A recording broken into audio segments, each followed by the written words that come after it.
Yeah, Pro Fan Sports Podcast. Let's get it. Pro fans, tune into the program. Every single week, get the dope, fam. Sean on the mic, very flat too. Keep you updated, that's what we do. Pro fans, tune into the program. Pro fans, tune into the program. Pro fans, tune into the program. Every single week, get the dope, fam. Yo, what it do, everybody? It's your boy John Altador with Pro Fan Sports Podcast, where the fans of the pros goes. With my boys, as always, Vlad and Barry. What's good, fellas? What's up, everybody? What's going on? Hey, everyone. What's happening? We're here. Excited as always for another show, and we're on episode 46. 4 more till 50. We're almost Oh, yeah. 4 more till 50. That's crazy. That's right. Almost yeah. there. We're almost there, but we have 46. Right. So, if I'm thinking, that's Aaron Baines. Yes. Yep. Aaron Baines. Mm-hmm. We got James Devlin. JD. Yep. That's 3-time right. Super Bowl champion. Mm-hmm. One of the best fullbacks. Did he retire? He did. Because he had the neck situation? Right. Yep. He had a neck injury, so unfortunately had to retire on that note. But he was definitely had a great career and was a great fullback, though. For sure. And he was missed. He was the guy that I like to say he made Sony Michel, because Sony Michel hasn't been the same since 2018, man. Right. That was crazy. Year, Sony Michel had a great year, and then since then he hasn't been the same. For sure. So, and then we got hockey guy David Krejci, Boston's own, 46. Baseball, you guys might not know him. Is Lee Smith. Yep, Lee Smith. Oh yeah, I've heard of Lee Smith before. Yeah. Yep. Another baseball guy, Andy Pettitte, former pitcher of the Yankees. Mm-hmm. People don't think we got baseball knowledge. Like, we got baseball knowledge too. You know what I'm saying? I'm gonna drop one more baseball for you. Jacoby Ellsbury, when he was with the Red Sox, was 46. What happened to Jacoby Ellsbury? I know he went to the Yankees, and then he signed that deal. He had like injuries, man. He had like one good year, and then it was like everything fell off the face of the earth. Exactly. Is he even playing anymore? I think he's still under that contract, but I don't. Of course, New York teams like to pay people. Mets are paying what's his name, Bonilla. Every year. Him. Right. And then the Yankees still doing something. So still paying Ellsbury, and I'm sure they're paying other people too. But the Yankees got money and got the biggest payroll in baseball, so they can afford to do that. That's right, but we're on to episode 46. Remember, like these videos, man, and share it. Talk to your friends about it. You can follow us on social media. We're on Instagram. Our Instagram's popping, man. Follow us on Instagram, profans_sports. We're on twitter.com/profansports, facebook.com/profansports, and, right here, youtube.com/profansports. Episodes drop every Tuesday, 8 a.m., and YouTube episodes drop every Wednesday, so be on the lookout for that. You know what I'm saying? And as always, we're going to hit the NFL. Super Bowl's coming. Some NFL news, NBA, what's going on with the Celtics, around the NBA, MLB, some transactions happening over there, and some NHL as well. And, of course, we'll do the B-Money Lifestyle Person of the Week. But we'll start off with the NFL. Some NFL news. Right, Nick Caserio had his first press conference as the Texans GM. He said the Texans plan on having Deshaun Watson as their quarterback. How y'all feel about that? Well, Deshaun Watson doesn't want to be there. I mean, as much as that's what he's gonna say. He said the right thing. Well, you can never say I don't want that guy to be my quarterback. You cannot be. You don't want to be the GM that said I don't want one of the best quarterback in the league. So he said what he had to say. But Deshaun Watson wants out of there, and I believe he's gonna force their hand. I don't think he's gonna be their quarterback next year. Yeah, no, I'm with Vlad on this. What else was he really supposed to say besides, saying what he said at the press conference that he wants Deshaun, Watson to be there in the quarterback, moving forward for the Houston Texans franchise. I mean, they're going to try everything they can to keep him there, but as we all know, it's too little too late. The bridge has already been burnt, and Deshaun Watson's had enough. So I don't think at this point the relationship between the two's gonna be repaired. It's been too far gone, and it's just time that the Houston Texans have to look at it and and do what's best for their franchise, which would actually be to trade him, believe it or not. Do you think Nick Caserio should be pissed off? Because I feel like I'd be pissed off if, what I'm saying, I just got hired. We have a good franchise quarterback, you know what I mean? And now I got to deal with this shit. You know what I mean? Like, he's in a bad position now. You know what I'm saying? Because I'd be pissed off at Easterby, because that's the dude that, convinced them to go over there. But, I mean, if we're looking at the history, right, every GM that says we're not trading a player, breaking news, Odell Beckham has been traded to Cleveland. Remember, that's the last time we heard something like that. Like, we're not planning on trading him. You know what I mean? Yeah. What's his name? Kingsbury from the Cardinals said that about Josh Rosen, before they got Kyler Murray, shipped him out of there. You know what I'm saying? So, I mean, these things don't usually pan out. More on the Texans, they hired David Culley as their new head coach. He used to be the Ravens passing game coordinator. Did you guys even know David Culley? No. I've heard of him before. Yeah, no. I knew he was on the Ravens staff that he was coaching for the Ravens. But yeah, I didn't really know much about him. I just knew that, he used to coach with Jim Harbaugh and the Baltimore Ravens. And what's funny? Go ahead. To me, that's a similar hire to what the Giants made a couple years ago when they hired the Patriots wide receiver coach, Joe Judge. Yeah, that's somebody that, I mean, David Culley's been coaching the NFL for a long time, but he's been coaching wide receivers and passing game or offensive assistant or something. He's never been like a coordinator or something. So it's, he has. No, he's just been assistant. He hasn't been like an actual coordinator. No, I think he was with the Chiefs. So that's something interesting I saw there, because I didn't know. OC? Not the OC, but like he worked with the receivers. That's what I'm saying. He wasn't. Yeah. He wasn't You're a coordinator. Right, but he worked with the receivers. And the interesting part, so he's the passing game coordinator for the Ravens, right? And we saw what that passing game's like. Exactly. You know what I'm saying? And then I saw this report the other day. He was, the kind of similar position with the Chiefs the year that their receivers didn't catch one touchdown all year. Yeah. That's the Dwayne Bowe year. Dwayne Bowe was there. That is crazy. Their only good receiver. I remember that.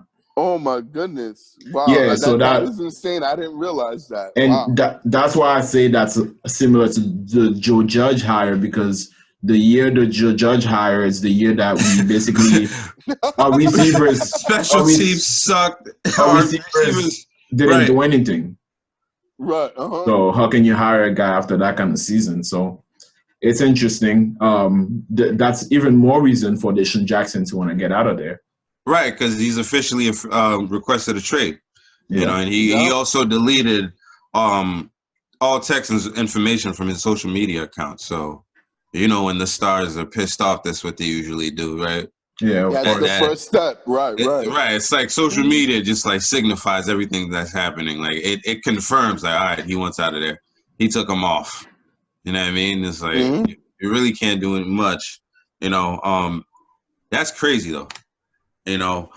So they hired David Culley as the head coach, and then the Texans hired Lovie Smith as their defensive coordinator, which is a good move, because Lovie Smith is known for that, and he's a great coach. You know, he's a great defensive coach anyway. I don't know about head coach, but I think he's a great head coach. I love Lovie Smith. I remember when the Bucks hired him, I don't know, maybe 5 years ago or something, and they fired him after a year to give the job to some white guy that basically didn't do anything. I was really pissed about that. But Lovie is a really good coach, and he should have always been in the NFL. I remember him in Chicago. Yeah, you know, I thought he did well there. Yeah, he bought them pretty well. He bought them to a Super Bowl with Rex Grossman, one of the worst quarterback ever. Insane. How crazy Unreal. was that? They had a crazy defense too that year. Yeah, for sure. Yeah, they were balling. the best defense in the league by far that year. That defense was shut down, to say the least. For real, man. Yeah, but good for Lovie Smith though. I'm back. Glad he's back in the NFL. He deserves to be, coach in the NFL. You know, whether it's defensive coordinator or some kind of position coach. So I'm glad that's definitely a good hire for the Texans, and I'm sure it's going to improve their defense for next year. I mean, so Deshaun Watson just signed a deal with the Texans. What, like last year, last off season, right? Mm-hmm. So if you're a Texans fan, how are you feeling about what's happening? Like, are you happy? I mean, I'm sure you're not happy, but are you like, he's right, he should sign somewhere else? Or are you pissed off the way that Deshaun's handling it? Well, you can't be happy because, that's the quarterback of your franchise, and franchise quarterback are really hard to get. So if he leaves, you don't know how long you're going to be without a franchise quarterback. But I think you're going to feel both ways. I think you're going to find fans that are, okay, I feel what he's going through, but at the same time, I don't want him to leave. I think that's how I would feel. I would feel as though he's right to feel this way because they wasted a year of his career and they haven't been doing anything to put the real like they've traded all the weapons around him. You know what I mean? So I understand why he felt that way, but at the same time, I wouldn't be happy that he's leaving. Yeah, definitely would be more so upset and frustrated if I were a Texans fan at the organization, at the owner and the front office for letting it get to this point, and you making Deshaun Watson feel this way to the point where he just wants out and doesn't want to be there. If they had treated him better and actually listened to him in terms of interviewing the candidates that he wanted for the GM and for the head coach, and actually had. But how many players get to do that, though? Well, not only that, I hear what you're saying. Not only if they, listen to him with at least some of those requests, even though not many players do have that power, but if they had, put, better guys around him and not, traded the guys that were, really playing well and, were the best players on the team. If they didn't just ship him out and really put next to nothing around him, despite of him having a great season last year, I think he would definitely feel, much better about the team, and he would feel like he'd want to stay there and and actually be part of the solution and help the team get better. But the fact that they hadn't done that, I mean, I definitely wouldn't have any sort of anger or be upset with Deshaun Watson if I were a Texans fan. I think the organization did him dirty and, has left him hanging out to dry to the point where, he feels like he has no choice but to leave because he doesn't want to waste his career. I mean, to me, like, I get, the whole sentiment with Deshaun Jackson. You know what I'm saying? Watson. I keep saying Deshaun Jackson. Their names are so similar. I get it. If I'm him, like, I don't know why you would sign the contract. You know what I'm saying? Like, I mean, you could see, you know, where the Texans organization was going, especially with Bill O'Brien and the decisions he's made the last few years. If I'm him, I don't sign no extension, because now you're not really in this position. Now you have the option to actually, you know, leave. But now the organization has leverage. You know what I'm saying? So, like, if you hold out, you're under contract, you just signed an extension, right? You get fined like $50,000 like every practice you miss. You know what I'm saying? So that's like almost $350,000 a week, you know, of practice a week. Like, can you afford to sit out? He can afford it. I'm sure he can afford it. Okay, he can afford it. Would you want to afford that? He should do that. You think you would? I think the Texans will trade him. I don't think he's gonna get to that point. But if he gets to that point and he really wants to trade, that's what he should do. I think that's crazy. Yeah, no, I think that's he's making $40 million a year, bro. Well, no, not this year. He's making $10 million, and then next year he starts. But the next year, that's when the extension. That's when it starts. So like you're pretty much going to hit your big contract. You know what I'm saying? So right now it's like it's a sacrifice. Damn. You gotta do it. You gotta take it and you gotta do it. Man, can you imagine that?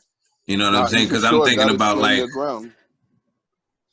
I mean, it's a tough decision. Absolutely, it's really tough. Like $350,000 a week. Like, well, it's not gonna be that much, and especially if you're missing all week of practice. Yeah, but at $50,000 per practice that you miss. Yeah, but you're not practicing 7 days a week. You're practicing so Monday is film review. Tuesday is the player's day off. You're practicing Wednesday, Thursday, Friday. So it's really $150 a week. Let's say for the argument that's $150 a week. Like that's still $150,000. But he's been making money. He should be able to afford it. I hear you. I'm just like I couldn't. You know what I'm saying? I'm like, listen, I got a family to feed. How much? Like at the end of the day, it's like this is my job. But you feel me? But John, how much? Not, I mean, you don't have to answer this. How much? You don't make $150 a week.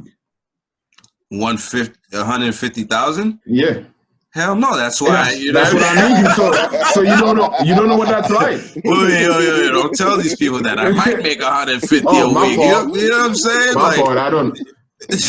My fault. Now I don't know. I started a podcast. I must have 150. You know what I'm saying? Like, no, that's like I'm just. You're right though. That's you're right. To me. You're right. I didn't know the podcast was doing that great that John was making 150.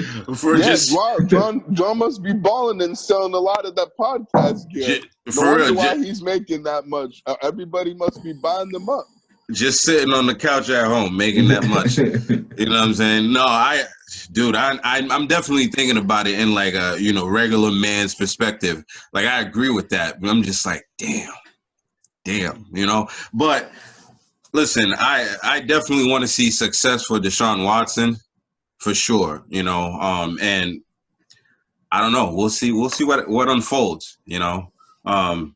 But more news for the NFL. The biggest news as of yesterday. The Lions trade Matthew Stafford to LA Rams for 2 future first-round picks and Jared Goff's.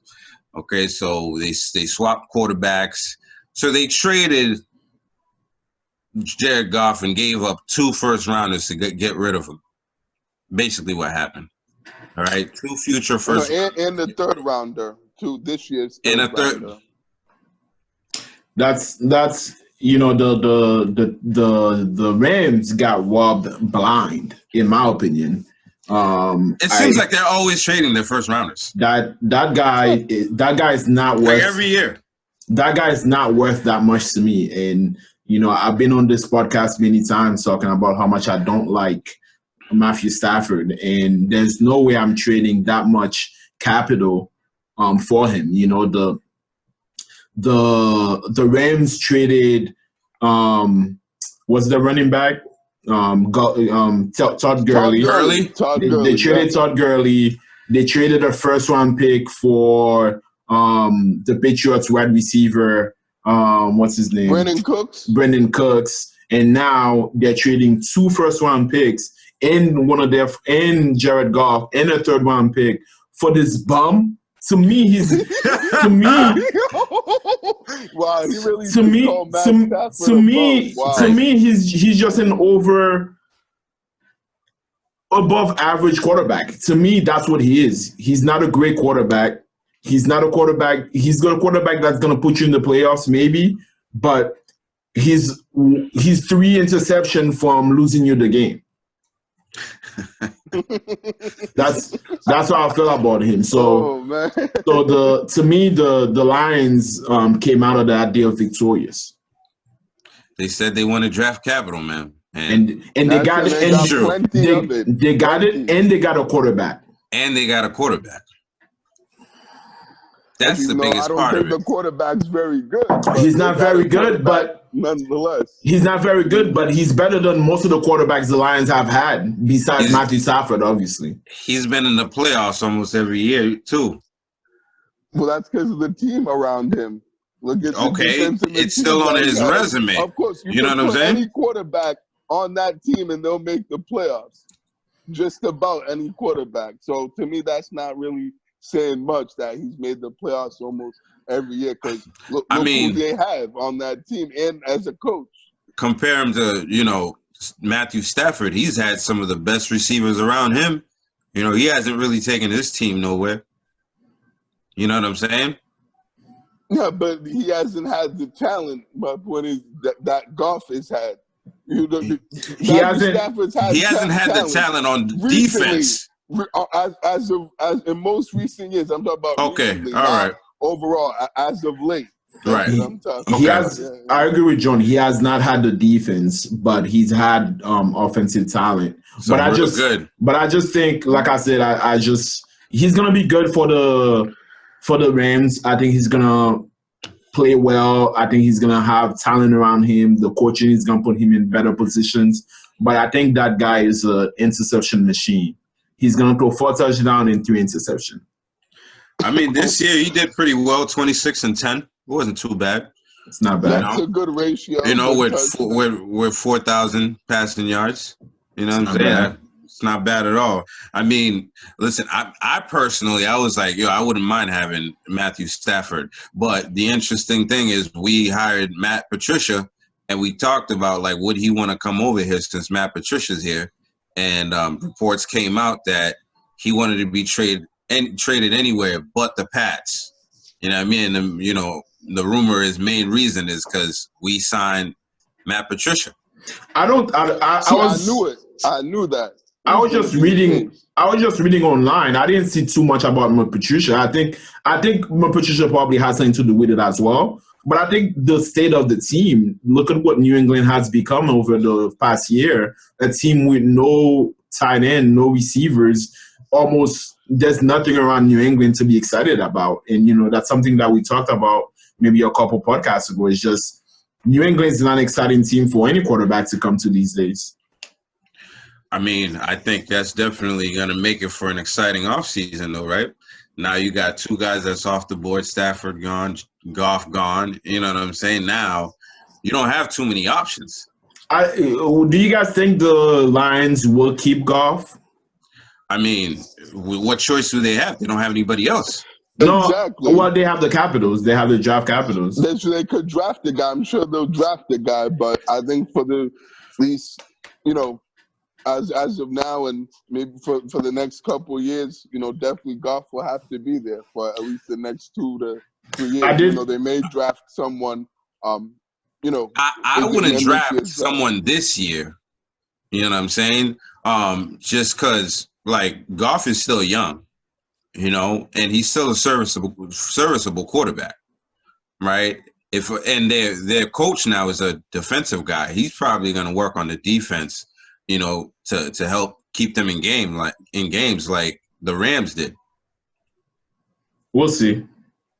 We'll see. Yeah, they need to get a good offensive mind over there to work with Jared Goff, like a good offensive coordinator or somebody that's gonna, work with this guy and have a good relationship with him. Unlike the relationship we had with McVay, because you could kind of tell that his time towards the end of his time there, the relationship between Goff and McVay wasn't very good, in that that he didn't believe in him. He didn't think he could be the guy that would give them a chance to win a Super Bowl and a championship. So I think that's why they made this move, was to give them someone and an upgrade at that position, and someone that they actually have more confidence in and belief in, that can take this team over the hump and to the next level, which is becoming a Super Bowl contender. And I actually believe that Matthew Stafford, now he's on the right team and in the right situation with the right coach.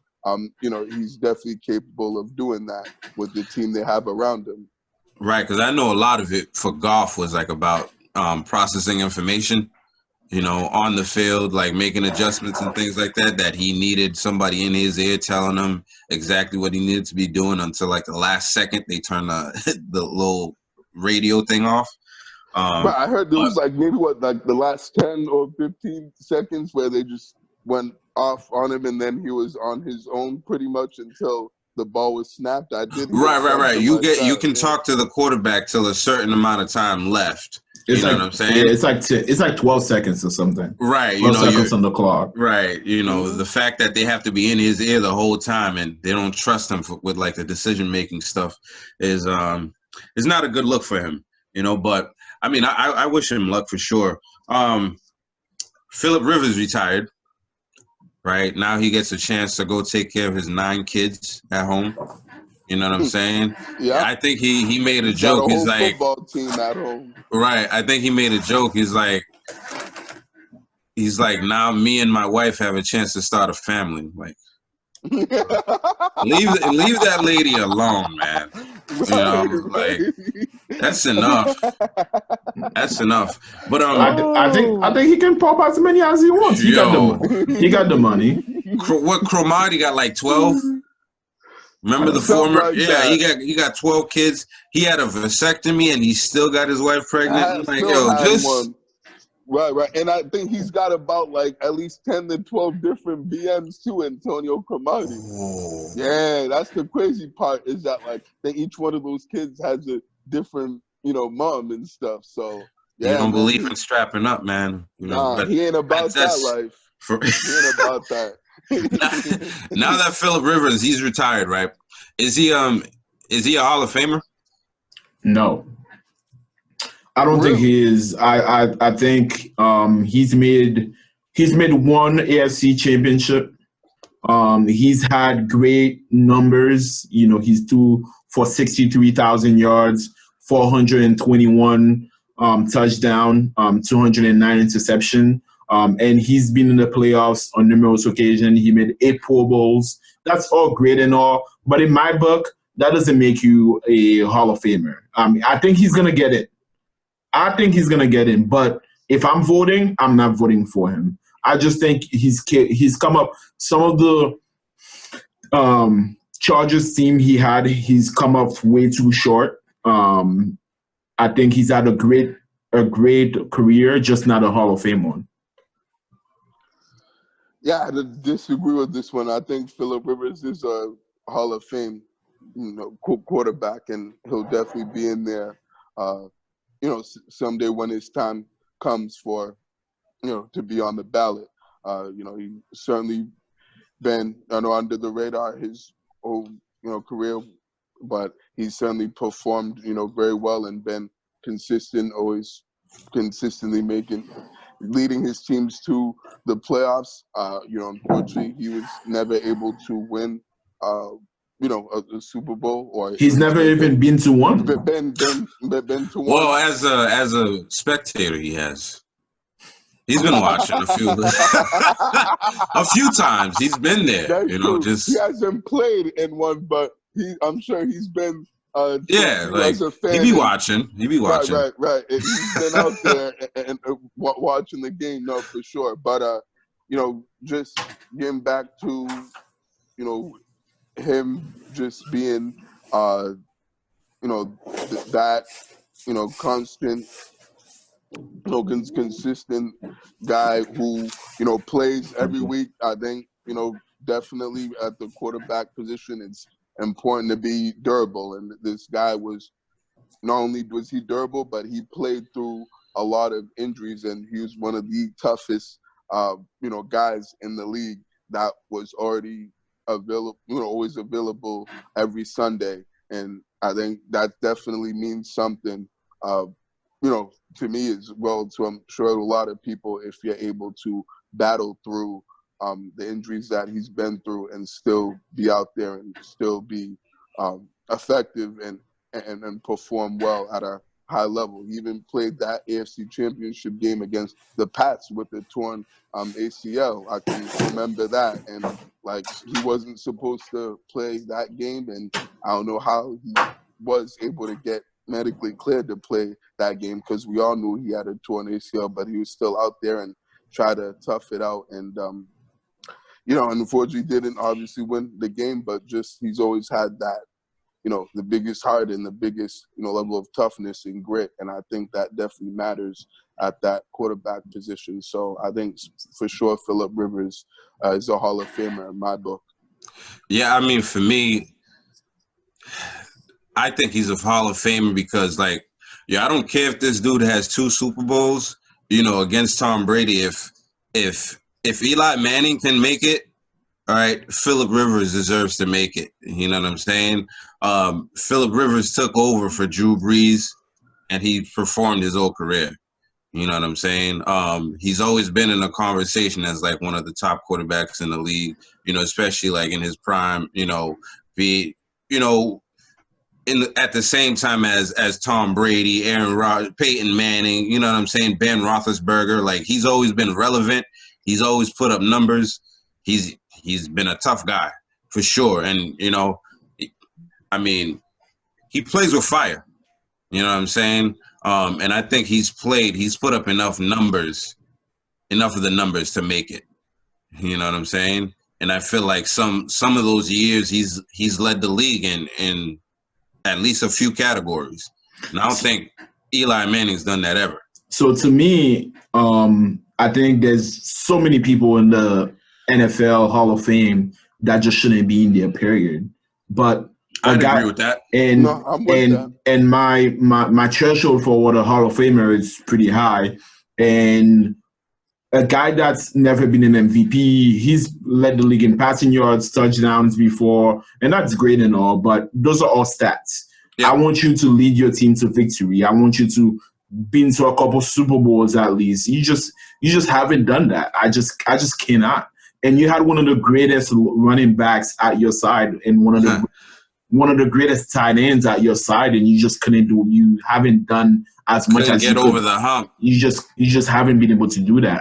I'm just not, and it's just my like I said, my threshold for the Hall of Fame is pretty high, and he's just not in there. I think you're right, because there should be high barometer for making the Hall of Fame. You know what I'm saying? A really high standard. But, I feel like the committees have changed the narrative to get certain players in because they're like, oh, I love that guy. He was such a great guy. Let's, make a reason for him to get in there type of situation. You know what I'm saying? I think some people get in there because of their last names. You know what I mean? I'd agree with you. But what it's changed to, Phillip Rivers is gonna get in. You know what I'm saying? Like Barry was saying, he's definitely gonna get in. But he wasn't my team's quarterback, but I've always appreciated Phillip Rivers and his toughness and the way he plays. You know what I'm saying? So good luck to him getting in that. He's not a first ballot Hall of Famer though. I'll say that. I think he shouldn't be first ballot, but he'll be in there though, right? Eventually, at some point. He might have to wait a few years before he gets entered, but for sure, there should be I don't know. There should be the Hall of Fame, and then there should be the Hall of Good. The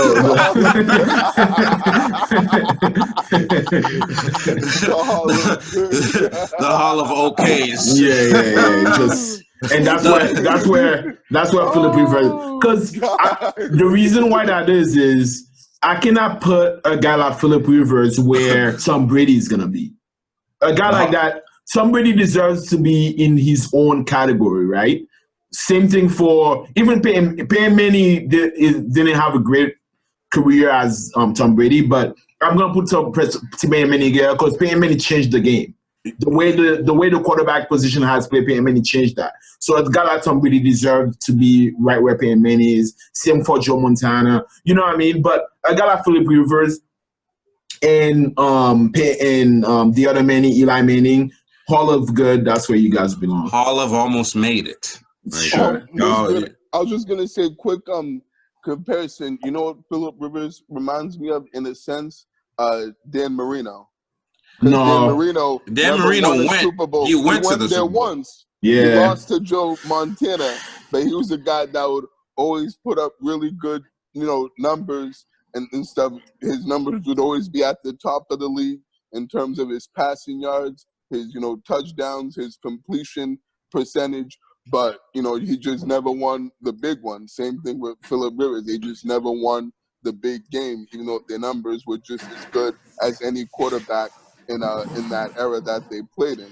So in an era that Tom Brady, Peyton Manning, Ben Roethlisberger, some of these great quarterbacks have won multiple Super Bowls. I can't really hold it against Philip Rivers that he hasn't won one because there's so many guys in this era that haven't even won a Super Bowl and that haven't put up the numbers that Philip Rivers has been and been as consistent as he's been throughout his career. I do think that Dan Marino was more dominant in his era than Philip Rivers was. No, I'll give you that. So I'm gonna give Dan Marino the edge over him. No, definitely he was better than Rivers. I'm just saying I feel like they're similar in some ways. Yeah, but definitely Marino is a much better quarterback without question than Philip Rivers. Nah, that's a fact, man. We're gonna shift a little bit to more serious discussion a little bit, or serious news. I don't know if we want to get too much into it, but news came out this week. After a few days of this happening, Chad Wheeler, he's an offensive lineman for the Seahawks, or he was, because he has now since been released.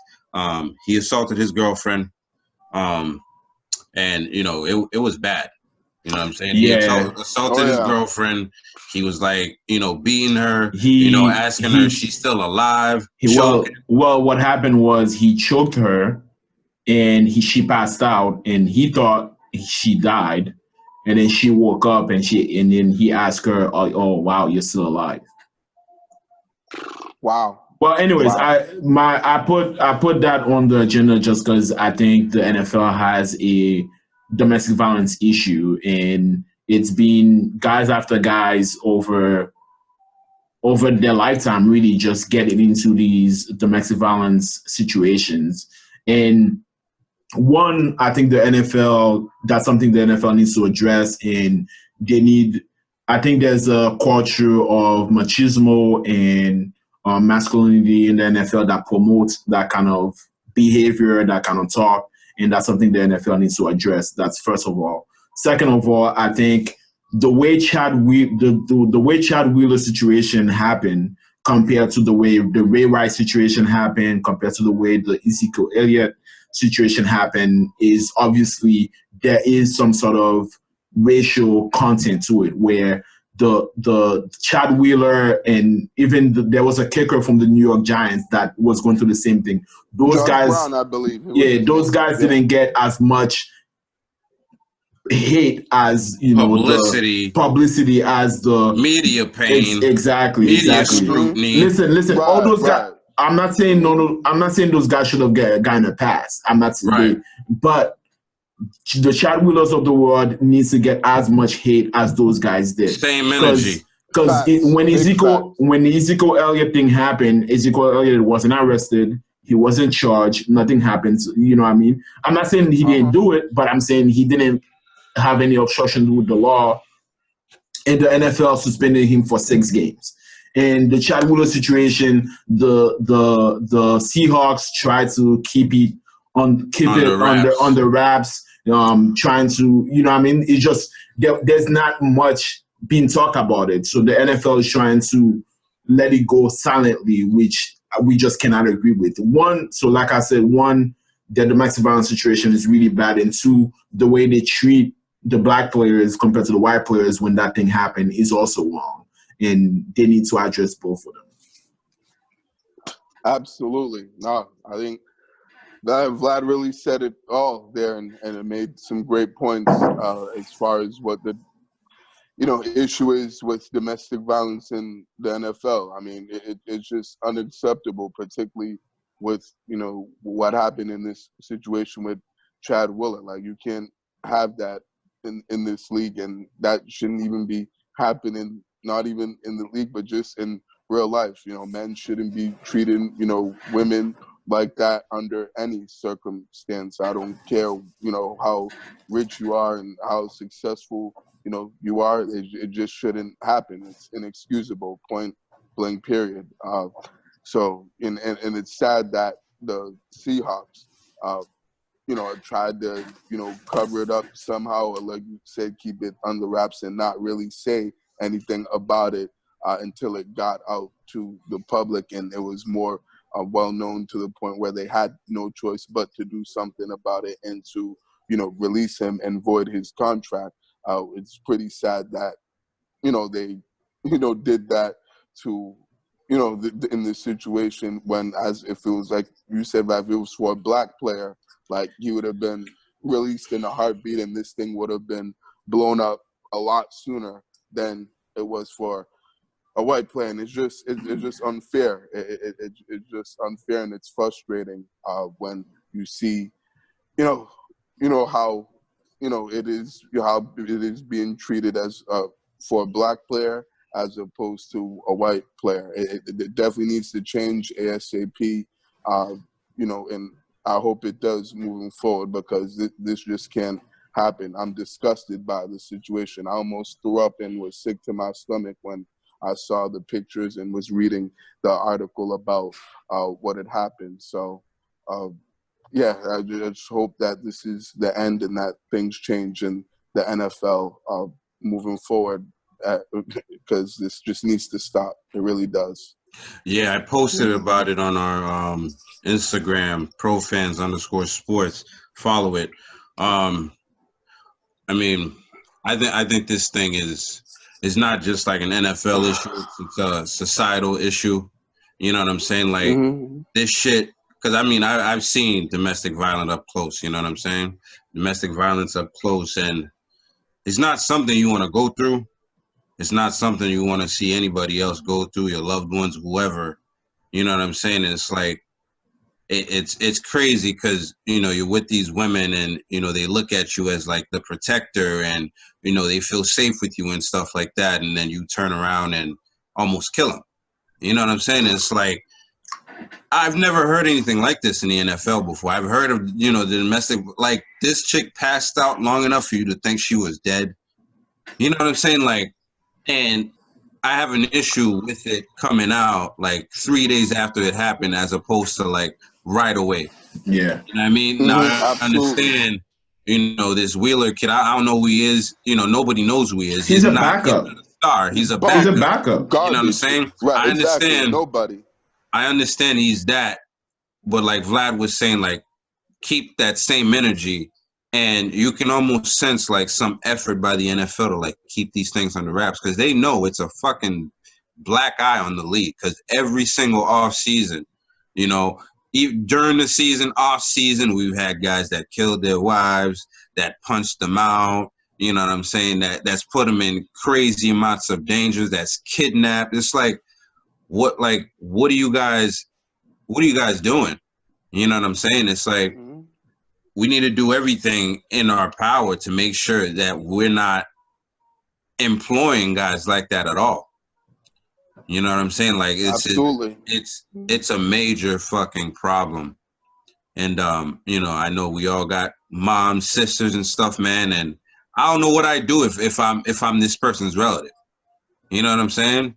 It's like when you lose it like that, you know, you can take it pretty far. And, you know, the NFL just needs to, I don't know. You guys are banning guys for taking a knee and shit and keeping guys that are fucking almost damn near killing people and not making a big deal about it.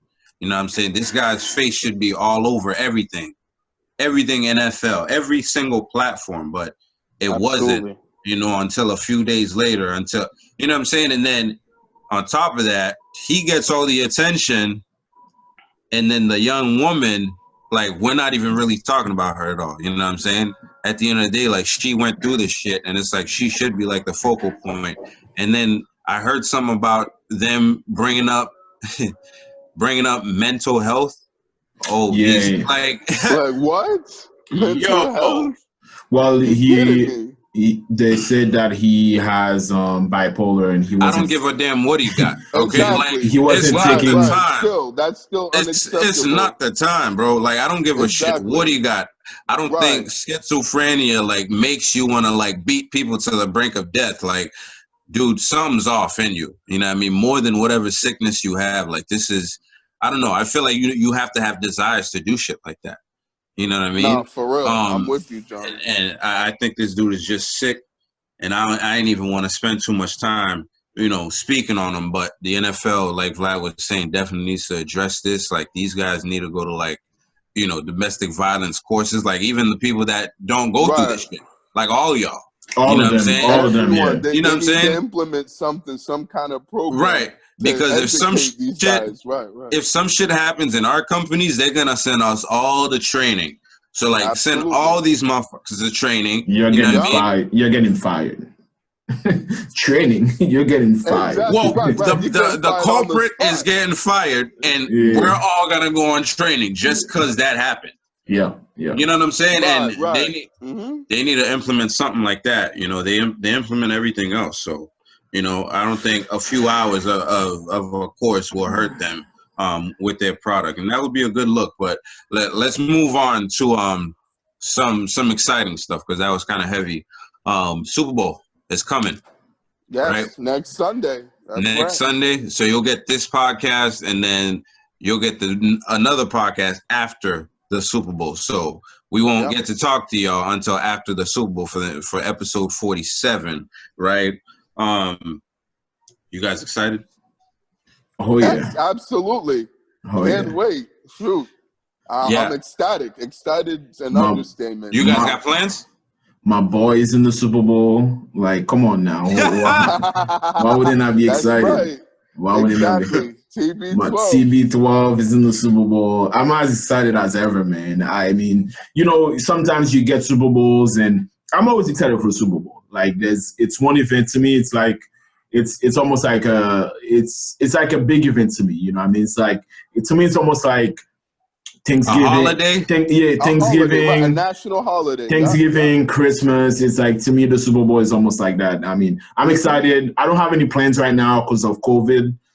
Probably just gonna watch it with a friend or two. But usually, you know, I'm usually with like 30 friends, beer, alcohol, wins, you know, all the things you can think about. And then, I think I was with you the last Super Bowl. Yeah, we were together last Super Bowl. The last Super Bowl? Yeah, we did. We were at our boy Rudy's crib. Yeah. Oh, he had something at his place. Oh, that's awesome. Yeah. Oh, word. That's what's up. That must have been lit, I bet. It was lit. I'm usually faded during the Super Bowl. Besides the Atlanta Super Bowl.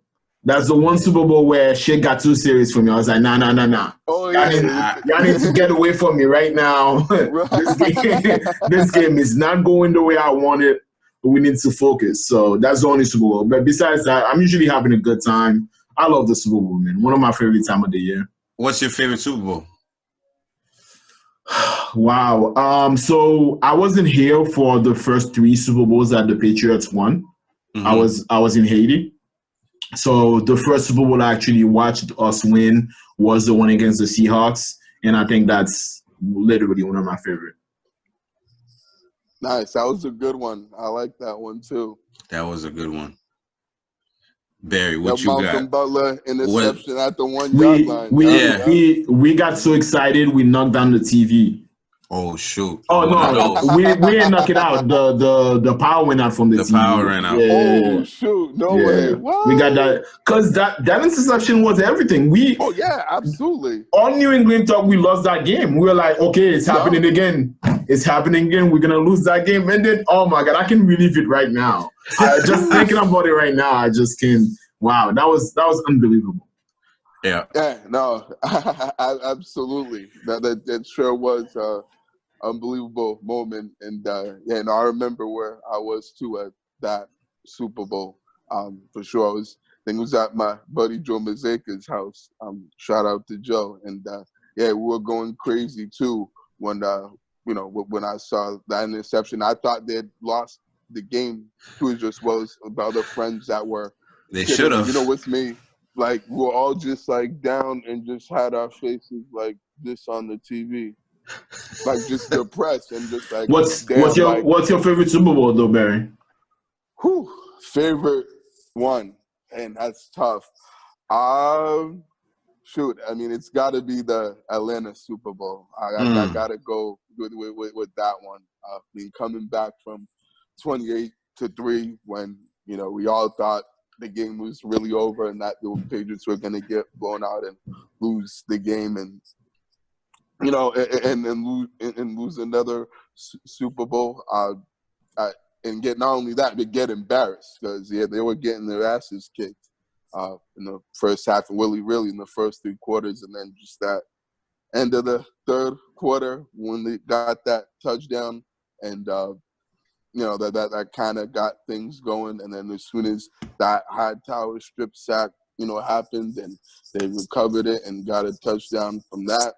Like, that was when, like, I was going crazy. I'm like, oh, shit, like, we really have a chance to win this game. We can really, like, win this thing. Like, we're only, after all of that just happened, we're only down by 1 possession. We're only down by 8 points with as much as we've been getting dominated. We're still in this game. Like, and we have Tom Brady, one of the, clutches and best quarterbacks that's ever play. That was just such a surreal moment that I'll, never forget as long as I'm, alive. And that's definitely the best moment I've had as a Patriots fan.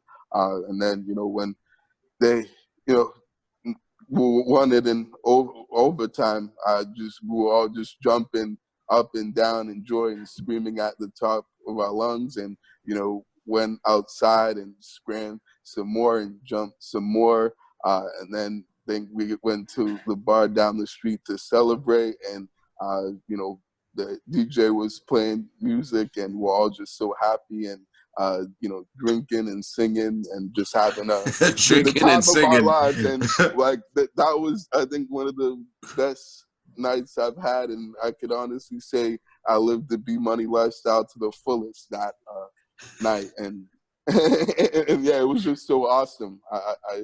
That definitely, that was one of my favorite Super Bowl for sure. And I love the Super Bowl. Usually like glad I'm getting together with a bunch of friends and lots of drinking and and eating good food and just having a good time watching the game with good people.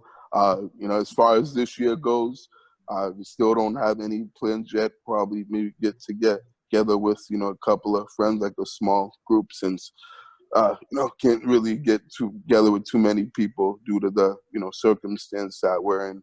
But I'm sure I'll find something to do and somewhere to watch the game with some people. So I'm definitely looking forward to it and excited about it. This game next week is going to be a great game and a great and fascinating matchup, and and so can't wait for next Sunday. Yeah, I mean, for me, I'm just waiting to see a game, man. I want to see a game. I don't have any plans. I'm going to be at home. Usually I watch a lot of these games, like the tense games, by myself anyways. Well, when the Patriots were in it, I'm not going to be so tense in this game. You know what I mean? I just want to see a good game, and I want to see some offense and defense. You know, I want to see some scores and I want to see some defensive plays. You know, for me, I don't usually do the get-togethers, but last year I was with some cool people, so I went. You know what I mean? I chilled a little bit, and the vibe was good. You know what I mean? I liked that, and there wasn't too many dummies, sitting around. So that's usually what I don't like. Just people talking too much junk and not knowing what the hell is actually going on. My favorite Super Bowl, though, it's definitely close between the Seahawks Super Bowl and the Atlanta Super Bowl. But I think the Atlanta Super Bowl was definitely my favorite. Just coming back from such a deficit, in the second half, man, that's a storybook story, man. You know what I'm saying? Storybook ending, storybook kind of game. Julian Edelman's pass on the freaking, grass. You know what I'm saying? Danny Amendola. You know what I'm saying? James White sneaking in, the 2-point conversion. Like, yo. You know who was a sneaky best performer on that Super Bowl? Malcolm Mitchell. Yeah, Malcolm Mitchell made some unbelievable catches on the sidelines. And it was, yeah. Yeah, right. He had like 6 catches. Really got us going and got us like really, and started the comeback. That was the person that Brady was going to really get the offense going and, and actually move the ball. So, no, that's a good call, Vlad. He did have a good Super Bowl. Yep, Hightower, with that timely sack. Like, my favorite part, though, strip sack. Yep, strip sack. My favorite part was I was at my crib and all my boys was there. And they left. No way. All right. You're kidding. I've been watching the Patriots long enough to say they left. They left. They're like, yo, it's over, man. Like, come on, 28-3. I've actually watched the Patriots long enough and Tom Brady long enough to say it ain't over until the clock strikes zero. You know what I'm saying? Exactly. Until this day, I still have like the same mentality. Like, it's a 60-minute game. Like, we can do something about it. That's right. And then, they left, after the second half because Atlanta came back strong in the second half as well. You know what I'm saying? They came out firing again, and that's when my boys was like, we're done. You know what I mean? And then you could hear on the sidelines, dudes were talking like, yeah, the Patriots, they ain't never seen nothing like this before. You know what I mean? Like, and then Tom Brady started bringing them back. And I'm happy just because they left and I got to witness it. You know what I mean? And, like, I'll never forget that feeling. You know what I'm saying? I don't think none of us is ever going to forget that feeling. But,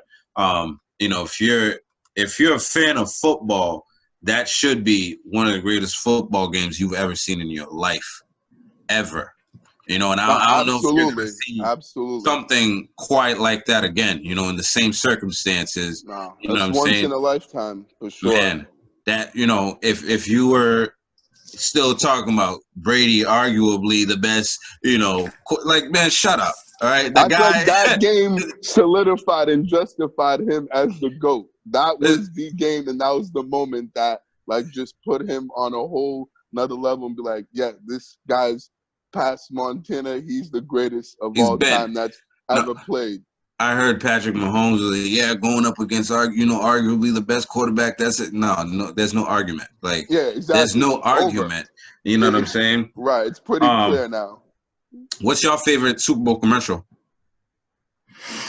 I think the Budweiser ones with the horses. I always enjoy those. I'm more watching it for the game. I'm not really like watching it for the commercials, but they do be funny. State Farms be having really funny commercials. Old Spice. Yeah, Old Spice. Yeah. But I think the Budweiser ones are my favorites. Yeah, I'll go with the State Farm ones. I don't really pay too much attention to the, commercials unless if like they're really funny or catch my eye.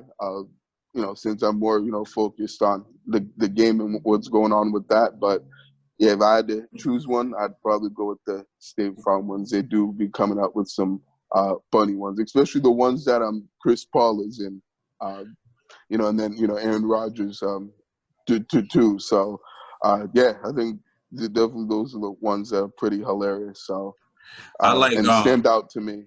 I like the Doritos ones.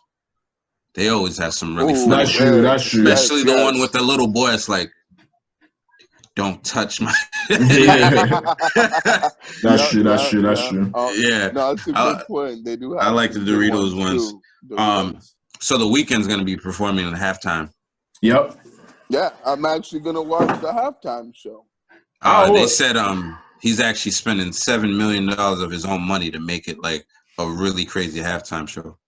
Well, it has to be, right? Because there's no fans right now, so it has to be like. There's gonna be some fans. Well, Yeah, there'll be but some fans. Over there. yeah, just not as many. Right. But I'm excited. I don't know. I like The Weeknd, but I just don't know if he's like the best person to like host the Super Bowl. The only thing I think is I can't wait to see who he brings out. Which Weeknd shows up? The one with the fucked up jawline, or like the regular dude? Like, you guys think that was real? I don't know, man. Like, Yeah, I'm not still like sure. wondering. I don't think so. I'm not sure about that. I'm waiting for him to go like on Snapchat or something. I want to see his face. I'm like, what was that? Like, it said he did it for a video. I'm like, yo, this dude looked like a video game character. You know what I'm saying? No, I Yeah. feel you. That looked really weird. That was crazy. Do you like The Weeknd, Barry? I do like his music. I do listen to, to his stuff and the music he puts out, and I think he puts out good music. So, Yeah, man. What do you think? What do you think he brings out though? I hope he brings out like the Migos or something. You know, did he do a song with them? With Migos? I don't remember that. I don't know, but I mean, I don't know. Somebody that can actually perform. I don't know if the Migos can actually do that.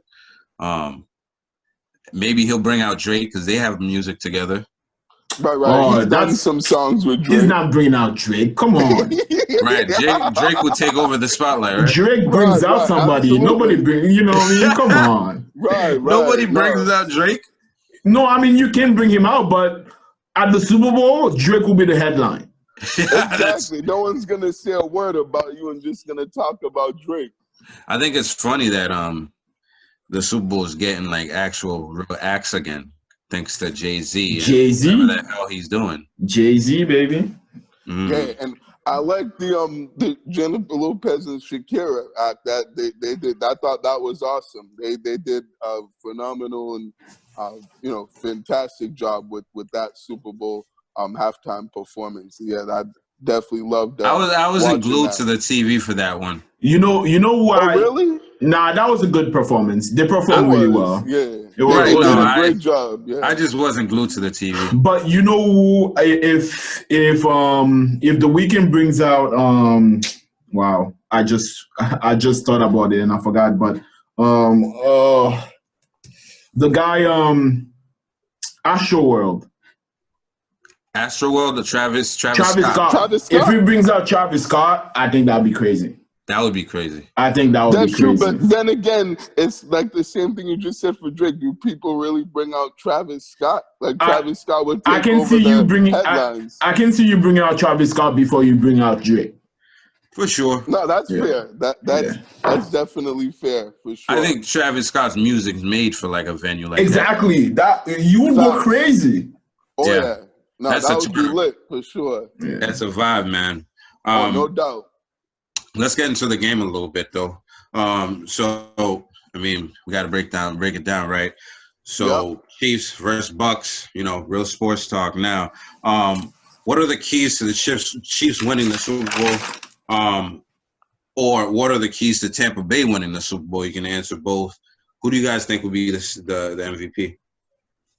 Well, I think the Chiefs have to get to Brady. The Chiefs don't. They bring out pressure to the blitz.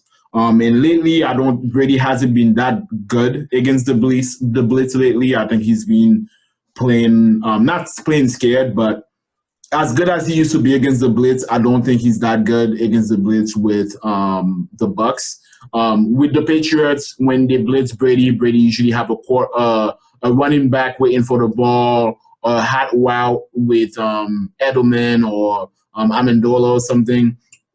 But with the Bucks, whenever they blitz him, it's usually like a ball deep to Evans, and I think that's not a good recipe for him. So I think if they can get to Brady with the blitz, I think that'll be big for the Chiefs. They need to protect Mahomes. The defensive line for the Bucks is good. JPP, Ndamukong Suh, Vitor Vea, those guys can get to the quarterback. Those guys bring a lot of pressure. I think if they can disrupt Mahomes, I think that's going to be a little bit troublesome. But they need to protect Mahomes. And the left tackle went out last week. Eric Fisher went out the last game. So if the Bucks can exploit that, that will be good for the Bucks. But if the Chiefs need to protect Mahomes because their offensive line is not as good as it can be. And for the Bucks, obviously the Bucks need to get to Mahomes. If they can get pressure with 4 guys, I think that'd be big. If they get pressure for 4 guys and make sure you double Tyreek Hill, make sure you double Travis Kelce. If they keep blitzing, I think they're losing. If they keep blitzing Mahomes, I think they're losing. But if they can get to Mahomes with 4 guys, I think that's a recipe for a winning game. I think the Bucks need to use their tight ends. The Chiefs are one of the worst teams against tight ends. So I think somebody like Gronk and what's the other quarterback tight end's name? Cameron Brate. If I think those guys are gonna have a good Super Bowl. I think if the Bucks wants to win, they're gonna have to go to those guys to win. And then the running backs for the Bucks need to do a better job at blocking for Brady. Because I think the blitz is gonna come from the Chiefs, and the running backs are gonna need to pick that up. If they don't pick that up, then it's gonna be a long day for Brady. And as far as MVP, I think it's either gonna be. I think if Mahomes play well, it's gonna be Mahomes, obviously. And man, I feel also for the Bucks, it's gonna be somebody on the defensive side, like White or something. Devin White. Yeah. Devin White or something. That's a really good pick right there. Yeah. Those are that's what I think of the game. Yeah, I think for sure the keys for the games, as far as the Bucks, I think would be to run the football. I think to keep Pat Mahomes and the Chiefs offense on the sideline. Control the clock, the time of possession. And the pace of the game. Use those running backs, Leonard Fournette, Ronald Jones. Get the running game going because they're a better offense when they get the running game going. Then they can go play action, and then that opens up the deep shots that they like to take down the field. To their receivers that that are good at making those plays and coming up with those balls. So that's definitely a key for the Bucks. For the Chiefs, they're gonna have to do a good job not only stopping the run, but they're gonna have to do a good job in terms of covering covering the receivers because the Bucks got quite a few of them. So their secondary is gonna have to step up for sure and make some plays and be solid on the back end.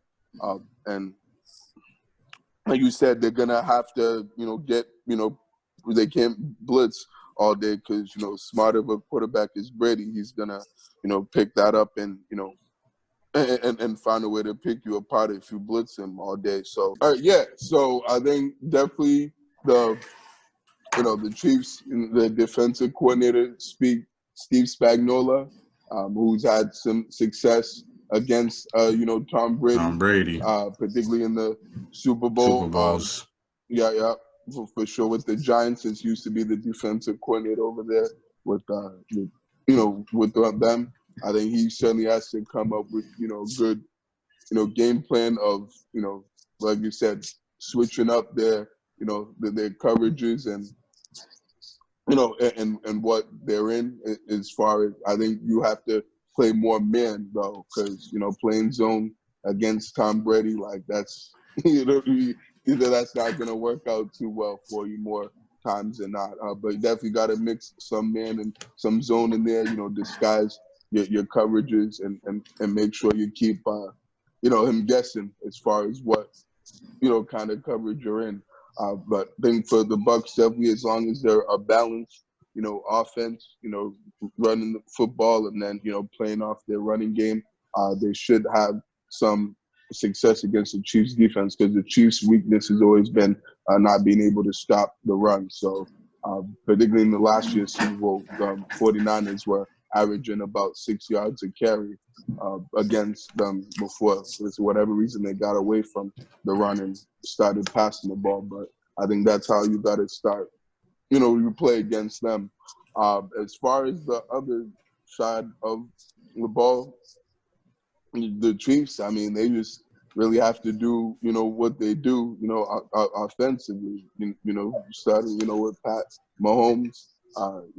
Certainly you want to be able to, exploit that secondary. I know they got some new guys on the back end. They are getting Antoine Winfield back, but I know they had last week 2 safeties that were rookies and that didn't start.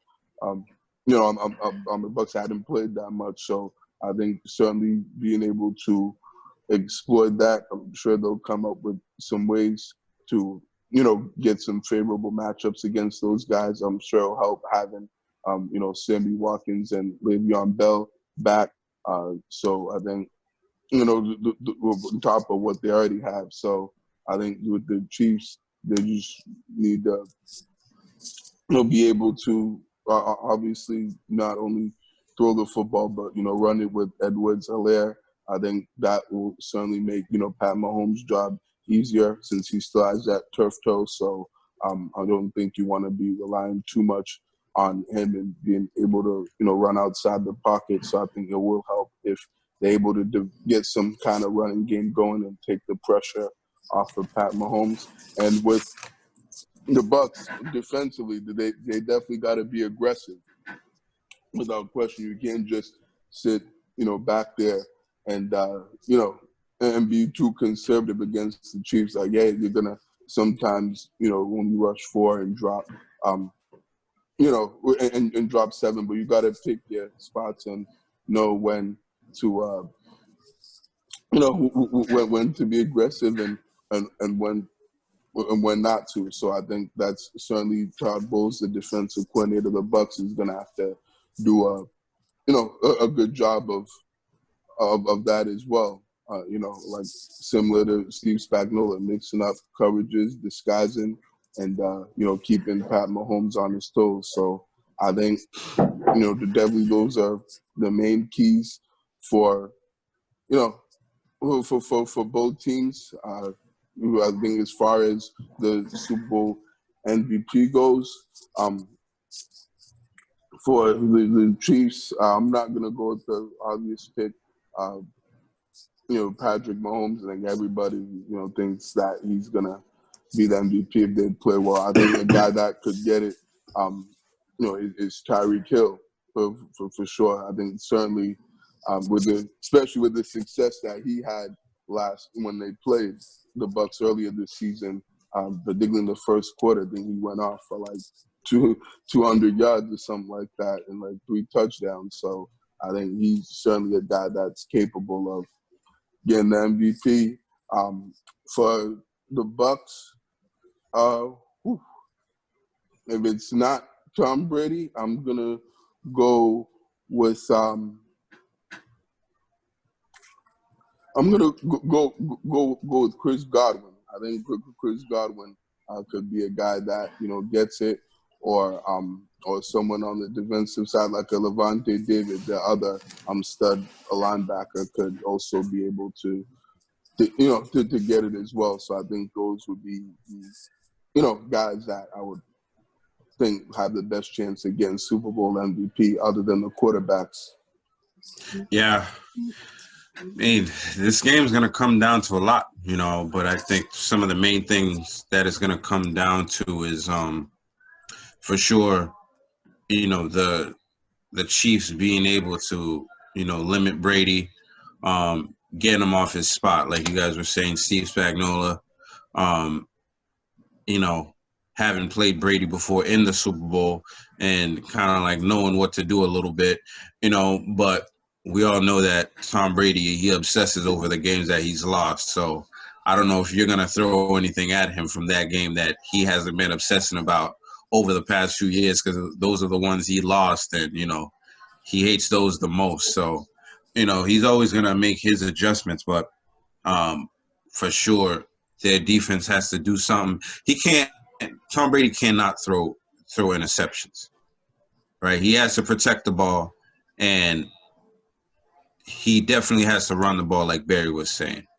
You know what I'm saying? I think you guys definitely covered a lot of it for what to look for sure. So there's not much I need to delve into, but I think definitely if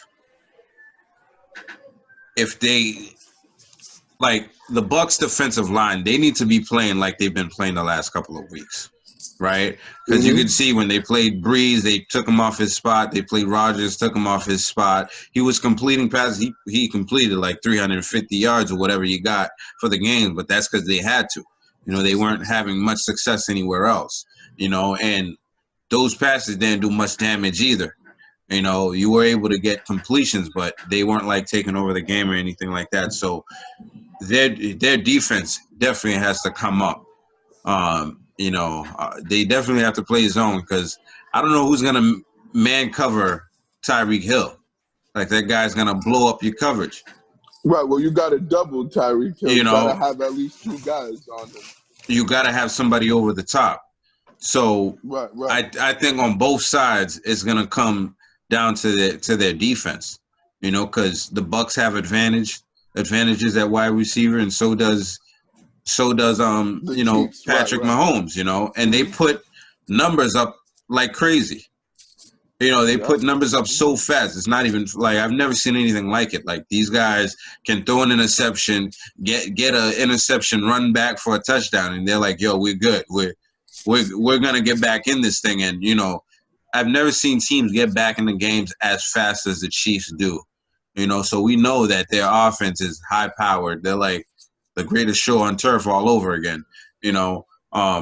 So they definitely got to limit the opportunities that Patrick Mahomes gets. That's why Tom Brady cannot throw interceptions, because you can't give him more possessions than he should have. You have to try, because that was the strategy against Brady. How you beat them? Keep Brady on the sideline. You know what I'm saying? And that's the exact same way with Patrick Mahomes. And, I heard a coach, some coach, he was,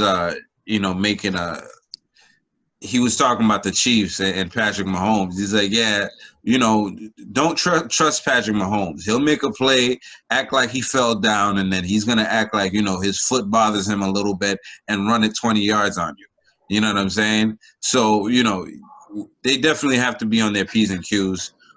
It's just so tough to face Patrick Mahomes, man, with the offense that he has and the players that he has. Most of them can make anything out of nothing. Tyreek Hill can get the ball and go 70 yards to the house. Hardman can do that. Even Kelsey can get you, a 50-yard run in. You know what I'm saying? So it's going to be a game. The Bucs have won their last, 7 games or something like that? 7 straight. So they're on a roll too. I think they're both on a roll, and the best teams in the NFC and AFC have come to go into the Super Bowl. Nothing was given by like a stupid call or anything like that. Like, both teams did what they had to do to get there. So it's going to be a good game for MVPs. Patrick Mahomes for the Chiefs. As if anybody's performing well, if Tyreek Hill performs well or Travis Kelce performs well, they're going to give him pretty much most of the credit, like they always do anyway. you know. And I think for the Bucks, somebody on the defensive line, because I don't think they're gonna blow out the Chiefs, you know. So I think somebody on their defensive line, if they're gonna win this game, they have to take over. You know, maybe like a Barrett. I think that's his name, right? He's on the line. Well, I think he's a linebacker, Barrett. He's like a Barrett. outside linebacker. Yes. Jason Pierre-Paul.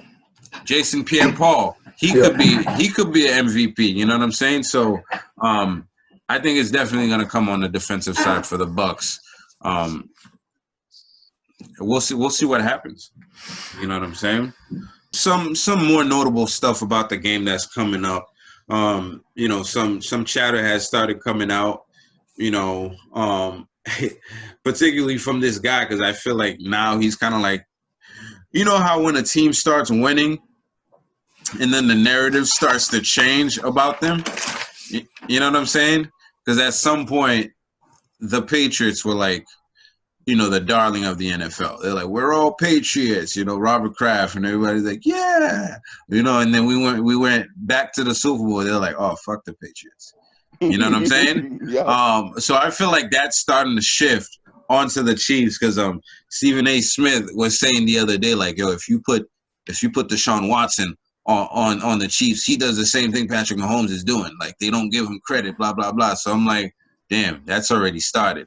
But then he actually went in on him again. He said, Patrick Mahomes will never be the greatest of all time if he does not beat Tom Brady in the Super Bowl. What do you guys think? Like, I never even thought to think something like that. Well, I think I agree a little bit because if he wins, let's say Patrick Mahomes throughout his career, he wins 4 Super Bowl, even 5, right? Mm-hmm. It will always come back that he did not beat the greatest of all time. That will always be, okay, you're good, you're great, but the greatest of all time, the godfather of all football, the god of all things, you did not beat that guy. So that's why you're not the greatest. I can see that argument being made. The only way he's become the greatest, he has to win like 10 Super Bowl. Or 8. Let's say 8. You know what I mean? Think about it. For him to be the greater than Brady, he has to win like 8 or something. He has to win quite a bit. Yeah, and that means he's got a whole lot more to do too. And the other exception is if he wins 8 Super Bowl in like 10 years, that's amazing. That's like never done. You know what I mean? Like you have to do something astronomical and for him to be the greatest of all time. Right, that we've never seen before in the NFL. Yeah. I mean, I can see where he's coming from, you know, with it, because certainly if, you know, Brady gets 7 and, you know, obviously Mahomes still only has 1, if Brady, you know, wins next Sunday, then, yeah, I don't see him, you know, catching, you know, Tom Brady winning 7 Super Bowls if he loses this one. I think, yeah, he's definitely going to win, you know, multiple Super Bowls, but I don't even think he's going to catch 6. He may, at the most, win 4 or 5, probably more closer than to 4, but I certainly don't think that, you know, he's getting to 6. So, I mean, I think either way, I don't see him passing Tom Brady and, you know, becoming the GOAT. But, I mean, it would help if he does beat him this you know, this coming Sunday, then that will at least make him, you know, closer to, you know, to get into that path and at least have a, you know, legitimate chance to do it particularly with the core that they have, you know, around him now. But if he doesn't, then you're right, that kind of, he has a lot of catching up to do, even more catching up to do than what he already has as we speak. Yeah, man. I never thought of it. But I definitely was, it definitely made me think a little bit. You know what I mean? I don't know. He definitely, I mean, I don't think he's going to surpass Brady in the first place. You know what I'm saying? So I don't even, like, him losing here, I don't think it does anything because you're not gonna pass Tom Brady. You know what I'm saying? Like, bro, the man has made it to a Super Bowl 47% of his career, bro. Like, that's not gonna. Wow. Like, people don't understand like how good you have to be, one, and how much luck goes into what Tom Brady has done throughout his career. You know what I'm saying? It's like you're not gonna duplicate this. You know, it's just impossible. Like, maybe you'll get 2 Super Bowls, all right? Ben Roethlisberger got 2 Super Bowls. Who else? What other quarterbacks in the last however many years got more than 2 Super Bowls? There hasn't been any. Oh yeah, not more other than Tom Brady. But you know, Roethlisberger has 2. Nobody else. Peyton Manning has 2. No one else. You know what I'm saying? And not in this era, yeah. And with the way things work with the cap space and everything, you're gonna have to deal with personnel issues that come up. You know what I mean? Are you gonna give back some of that $400 million contract that you signed up for the betterment of the team, like Tom Brady did his whole career? Well, that's why he signed that contract for 10 years, right? So that it can give them some cap space. But Andy Reid would have to be there, stay there for all 10 years. You know what I'm trying to say? Like, Andy Reid is getting a little bit up there on age. I don't know how much longer he's gonna coach for. Mm-hmm. So it's really hard to duplicate what Tom Brady has done. And the only way I'm gonna call him the greatest of all time, only maybe if he duplicate what Tom Brady has done. And make 10 Super Bowls? Yeah, I don't know if he's gonna be making. That's where the line is.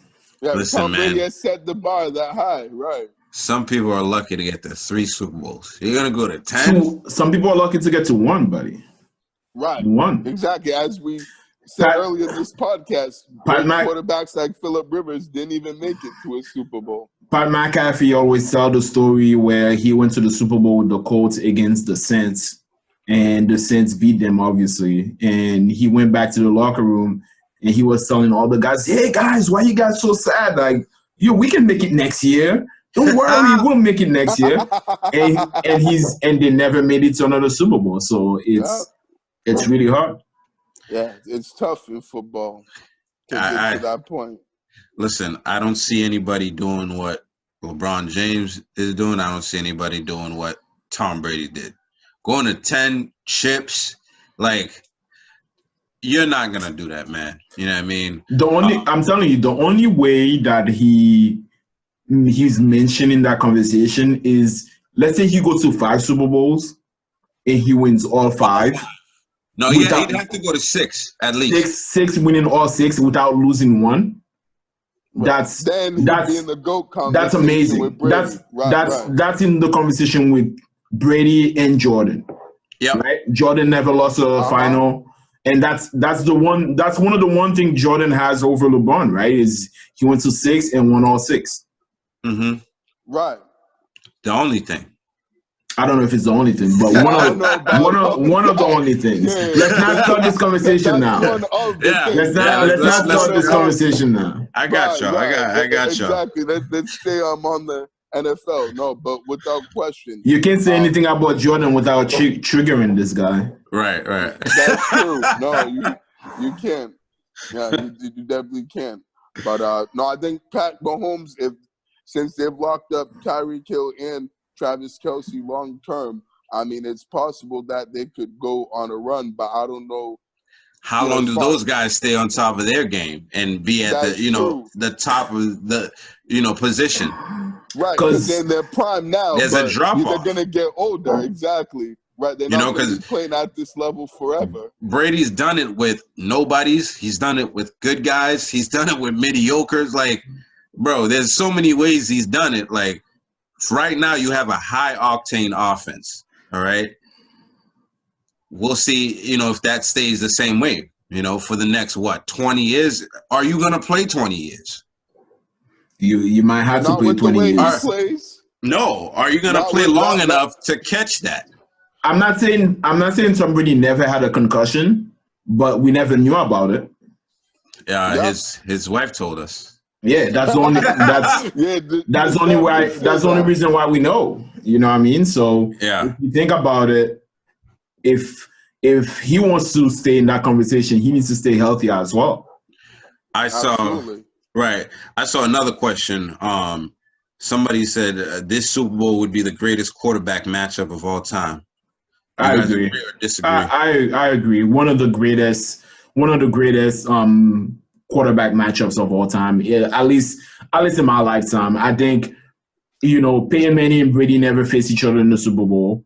Drew Brees and Peyton Manning, that was really good when Drew Brees and Peyton Manning went against each other. But I think this one is a little bit better because what Patrick Mahomes is doing is never heard of. You know what I mean? The way he's passing, the way he plays the game, back-to-back Super Bowls. Tom Brady, we don't even have to talk about him. We already know Tom Brady is the greatest of all time. So I think this is the greatest quarterback matchup in the Super Bowl for sure.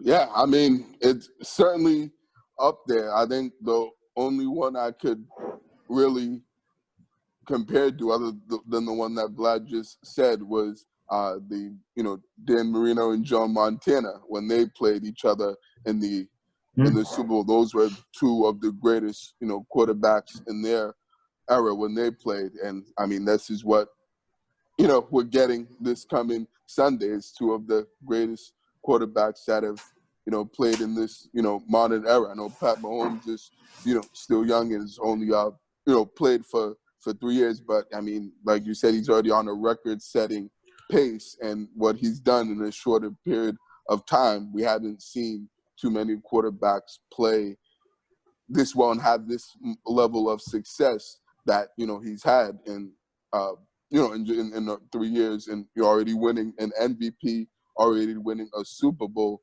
MVP, and then making back-to-back Super Bowls. I mean, that's hard to do in the NFL, and the last team that did that was the Seahawks, who got beat by Tom Brady and the Patriots. So, I would definitely with that. That ranks right up there with the top, quarterback matchups that we've seen in a Super Bowl, and certainly.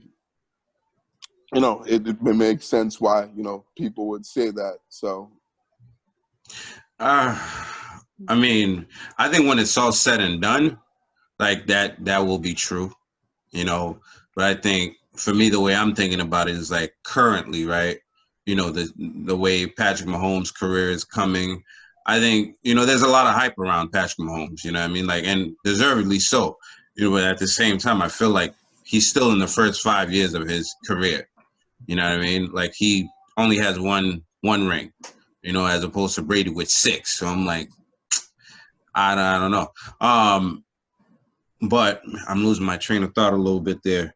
When it comes to Patrick Mahomes and Tom Brady, I feel like for Tom Brady though, like Tom Brady right now is not at his best version. You know what I'm saying? I feel like if you drop Patrick Mahomes in 2007 form Brady and Patrick Mahomes, that would do it for me. I'd take 2014 Brady. 2014? I say 2007 because that was the record-breaking year. You know what I'm saying? Patrick Mahomes. But he lost. He did. But I'm saying the versions that are playing. I know what you're talking about. Is not at the top of his game anymore. You know what I'm saying? Yeah. I mean, even though he's still balling. But I take 2014 just because of that comeback versus the Seahawks, that comeback versus the Ravens. That was unbelievable Tom Brady for me. And I'm talking about rosters too, Yeah. 2007 roster versus the Chiefs roster now. You know what I'm saying? It's like strength versus strength, you know what I mean? Like that's when I would be able to say that for me. But I think at the end of the day, when the story's all written, I think that could be true. And the comparison Barry made, that I didn't even remember that. That was really good, man. Yeah, that was really good. Appreciate that. But with that said, which of these quarterbacks has more to gain or lose? You know what I'm saying? And then what's your final prediction, score-wise, for the Super Bowl? I mean, obviously, Patrick Mahomes has more to lose. I think Tom Brady's solidified. Somebody already made the sundae. He's just putting whipped cream and cherries on top of it. You know what I mean? Like the ice cream is already there. Everything's already there. You know what I mean? So somebody could lose this, and people would be like, "Well, he went to a new team, COVID, and still made it to the Super Bowl. So greatest of all time. He's already gotten that just by making it to the Super Bowl on his first year with his new team. So crazy. You know what I mean? Playing at home. So he already wrote history. So Mahomes is the one that has more to lose because he's gonna lose to Brady, to 43-year-old Brady, and if 43. And if he never makes it to another Super Bowl after that, you know, that's gonna affect his career. Tom Brady is just gonna be like, you know, he unfortunately lost to one of the good quarterback that was coming up. But I don't know if he's gonna hurt his legacy that much. Final prediction. Wow, man. I think the Chiefs have a really good chance of winning with the quarterback, the way the defense play, and just the weapons they have. But I've been taught many times not to bet against the GOAT. I'm just not gonna do it. I'm gonna bet on the GOAT, and I'm gonna die with the GOAT. If he loses, I'll lose with him. But if he wins, again, it'll be the GOAT winning. You know what I mean? So what's the score? I think the score is gonna be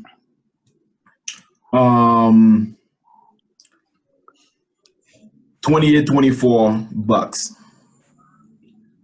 The same as the 2014 Super Bowl. That was the final score for that 28-24 Bucks. Okay, that's good. I can see that. Then, as far as who has more to gain and who has more to lose, I think you could make a case that, you know, they both have, you know, obviously the gain and they both have the lose, but clearly Mahomes has more to lose than Brady. I think the only thing about Brady that you could say that he has to lose is that he didn't win his Super Bowl without Bill Belichick. That, yeah, you won those 6 Super Bowls, but that was with the, you know, Bill Belichick, who we all, you know, most people claim as the best coach that's, you know, ever coached in the NFL. I think, but pretty much other than that, that's really the only thing he has to lose besides, you know, besides that. I think with, you know, Pat Mahomes, I mean, he certainly has more to lose but more to gain because, right, if he wins this, then, you know, won back-to-back Super Bowls, which hasn't been done since Tom Brady did it in 2003 and 2004 with, you know, with the Patriots when they beat the Panthers and the Eagles back-to-back years. So, you know, he'll certainly be, you know, on a pace to possibly, you know, come close or even match what Brady's doing if he wins this. But, right, if he doesn't, then it's like, damn, I can't really get over the hump and beat this guy because I lost to this guy 2 years in a row. 2 years ago in the AFC Championship game in my house in Kansas City, and then I play him 2 years later, and he's on a new team in the Super Bowl, and he's 2 years older, and I still can't beat him. So I think that will be, you know, definitely even a much tougher loss for Pat Mahomes if he, you know, loses this Super Bowl as opposed to winning it. But no, definitely if he wins it, then I mean he could. The sky's the limit as far as how, you know, the rest of his career will go and how long the Chiefs will be able to win for and sustain this level of success. So I think, you know, definitely it's more so Pat Mahomes as far as who has more to gain and who has more to lose because, you know, Brady's already done everything. Right. And what's your prediction? So for the prediction, man, this is a tough game to predict, but since we're doing predictions and this is Pro Fan Sports Podcast where we do make our predictions and come out and see who we need to is keep gonna a win. chart. We do. For next year, next football season, we'll have to do that for sure. Yeah, want to embarrass yourself like that? Hey, let's get it. I'm willing to do it, but let's get to it, man. I've been right a few next times. Football season, I'm down to do that. What's your prediction, though, Barry? So prediction, it's hard to, predict against Tom Brady, but I'm actually gonna do it, guys. As much of a Tom Brady fan and guy that I am, I think the Chiefs are gonna win this game, and I think they're the better team, and and gonna come out on top in this one. As much as it hurts for me to say, and I think the final score, I think it is gonna be a close one possession game. I'm thinking somewhere in the lines of Barry, quickly. 34-31. Okay. So all right. That's what I'm thinking. I'm gonna go with you guys. Like, Brady don't have anything to lose in this game, bro. Like, nothing. He can lose this and go home and don't even think about this again. But he's gonna obsess over it. But Patrick Mahomes definitely has more to lose. So now you're 1-1, and you don't have a chance to go 6-0 or whatever you thought you were gonna get. As far as a prediction, I actually have to go with the Bucks, right? Because I actually made a bet, and guys were talking a lot of trash about Tom Brady, and I felt kind of offended because I'm like, listen, I might not care about the Bucks, but Brady's my guy, all right? Like, so I made a bet and I took the Bucks. So it's gonna be 27-30 Bucks. Book it. Okay. I'm choosing with my heart, you know what I'm saying? Because another thing is I don't like the narrative around how they're crowning Patrick Mahomes already. It's like, listen, guys, there's a guy that's done it already. All right, you think this guy will do it? There's a guy that's done it already. He's the guy. So don't disrespect the guy. So 27-30, that's it. No, for real, that's a tough game to pick though, because my heart tells me the Bucks, but my football logic tells me the Chiefs. So right, that was a tough game to go with, and plus I wanted to be different too. I didn't want us to all pick the Bucks and be like, oh yeah, you guys are homers and being biased, and just because you're Tom Brady fan. If it was Eli Manning on the other side, I would have picked the Chiefs or Nick Foles. Maybe Nick Foles, but it's not Eli Manning. I'm picking the Bucks. But let's move on. Yeah, man. Let's move. Man, that was a robust NFL discussion. It was a good one. It was, man. Hope you guys enjoyed it. We're gonna get into the NBA a little bit. NBA news. Bradley Beal, who didn't make the All-Star team last year, he got robbed. Because he was averaging like 31 points or something like that. He's frustrated with the Wizards and is available on the trading market. So that's going on. LeBron James, he's an early candidate for MVP. And the Jazz have been playing unbelievable. They're on an 11-game winning streak. So that's around the NBA right now. Well, LeBron James is not my pick for the MVP. Right now, my early pick. Who's yours right now? Joel Embiid. That's a good one. My early candidate for the MVP. He's been playing. I think, like I said last week, I think Doc Rivers is pushing him and motivating him. He's been very key to some of the big wins that the Philadelphia Sixers have had. They beat LeBron last week. That was a very impressive win. He's been unbelievable. Yeah. No, that's a good point for sure. He's certainly up there with and should be a front runner without question. For sure, that's around the NBA. Into the Celtics, so they've had a couple games since the last time we did our podcast. They've had 3 games since then. They played the Bulls, and they got back in the win column with a 119-103 win. And then they played the Spurs after, and they got back in the losing column with a 110-106 loss. And then on Saturday night, they faced the Lakers and lost a really close one, 96-95. Jaylen Brown, Jason Tatum, and Kemba Walker played together for the first time this year. Marcus Smart, he suffered a calf strain in the loss. Was that it? That was a calf strain? Yeah, it was a calf strain. Correct. That's grade 1. That's a good one, right? That's a good news, right? Yeah, that means he's only going to be out 1 to 2 weeks. Oh, 1 to 2 weeks? Yeah, that's what they've been saying. You're sick, John. John is sick. I'm not a doctor, you know what I'm saying? I'm like 1 to 2 weeks. Like, that's a long time. Oh, okay. No, yeah, that's what I'm saying. Like, okay. But shoot, that's better than what it could have been. Yeah, it could have been worse.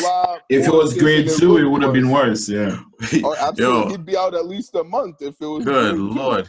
When I seen him fall on the ground, I'm like, yo, Marcus, get up, dude. We don't have time for this. Every game you do this. I'm like, he's gonna go to the bench, and then 2 minutes later he'll be like, yeah, I'm good. I'm back. I'm good. I don't need to see any of you trainers. Right. Yo, I'm good to get back in the game. Right. I was faking. I'm good. When I seen him go to the locker room, I was like, oh damn, that's not good. You know, Jaylen Brown scored 28 and Jason Tatum scored 30 in the loss.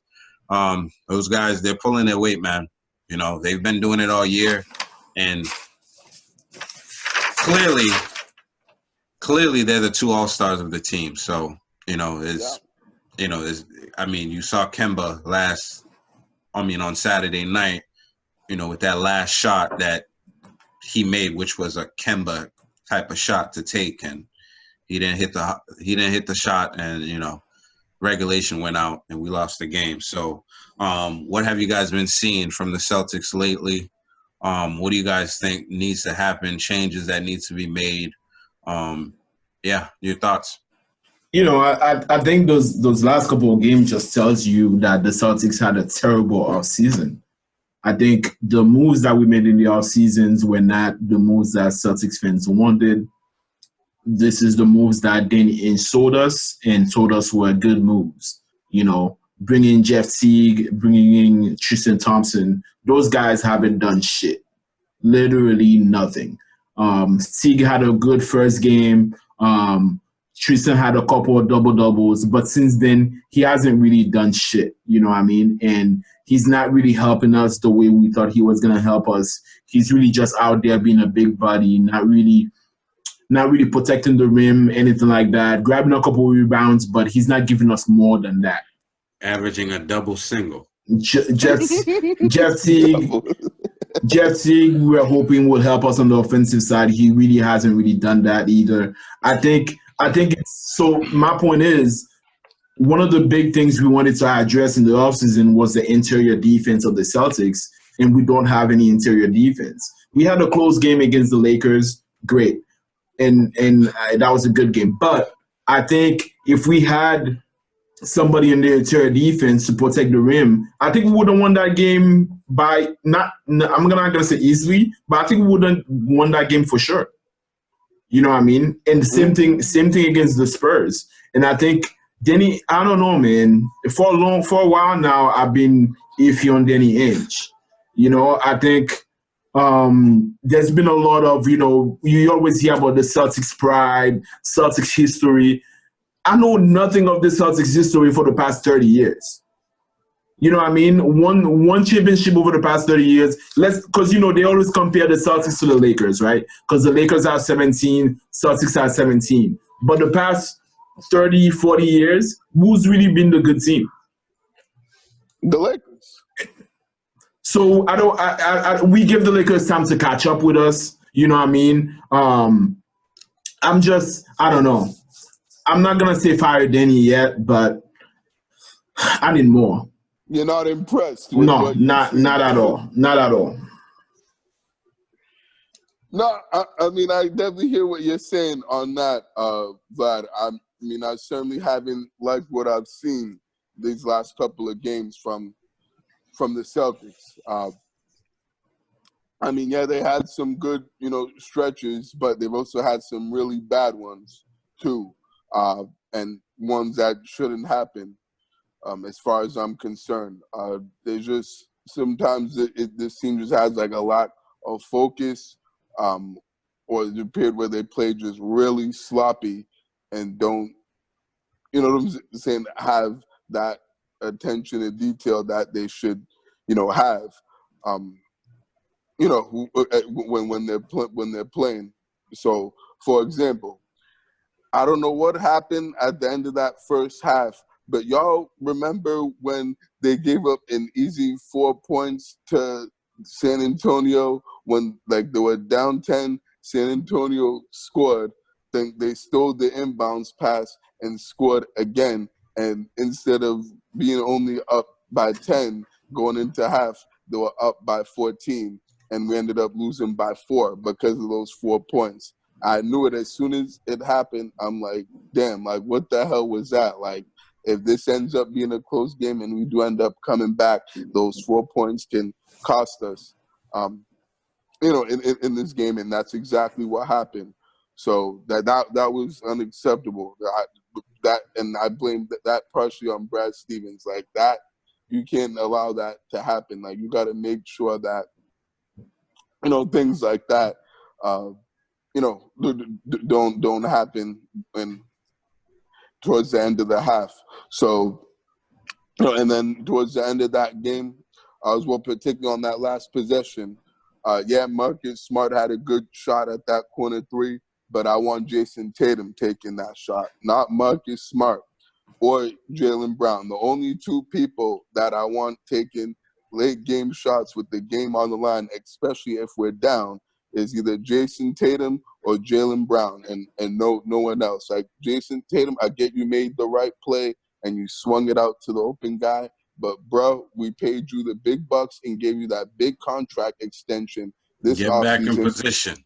Exactly, to take and make those shots as opposed to passing him up and giving them to a guy that's clearly not as good of a shooter as you are. Because I believe if Jason Tatum took that, I'd rather have a guy closing out on Jason Tatum or even contesting his shot than Marcus Smart shooting an open shot. So I think Tatum, I want to see, particularly in these crunch time situations where the game is close and it comes down to 1 or 2 possessions. I want to see more aggressiveness and more assertiveness in him demanding the ball and actually taking those shots when they get in those situations. And I haven't been seeing that the last couple games, and that's been frustrating and some that I'm not happy about. And then I want to get to the Lakers game, because that game really ticked me off. The Celtics should have definitely won that game without question, especially since they actually did a pretty good job defending LeBron and AD. Both those guys only had 50 points or a little bit over 50 points and stuff, and you held them to under 100 points. And you got to win that game, especially at home. That's a game that you can't lose. When you hold them to under 100 points and you're able to keep them in control like you were able to, you got to find a way to win, and unfortunately they weren't able to do that. In the last possession, I want Brad Stevens, when they got that turnover on that steal from Anthony Davis, as soon as they passed half court, they should have called timeout. I don't know what. Did they have a timeout left? They did. They had one more timeout left. They had a timeout. Pocket. Yep, they did have a timeout. So they could have, as soon as the ball was. Remember that LeBron moment? Court, they had Tyronn Lue. They had a timeout. And Jason Tatum actually tried to call the timeout. They just didn't give it to him. Yeah, I don't think the refs saw it. He didn't cross half court. He as soon as the ball crossed half court, he tried to call a timeout, and the ref didn't give it to him. Yeah, they must have not seen it. Yeah. I think I saw that too, but nonetheless, that was another frustrating situation. But it was into that game. They had a good they had a good chance of winning that game. I mean, that's like John said, that was a shot that Kemba should make. That's a shot that Kemba absolutely makes. And then even Tice had the rebound and he put it back up. That's a shot. And it didn't go. That's a shot he could have made for sure. And I agree with you, Barry. I do think that Brad Stevens could have taken a timeout and draw a play, but I also think that we had good enough bodies to going on the fast break to get like an easy shot.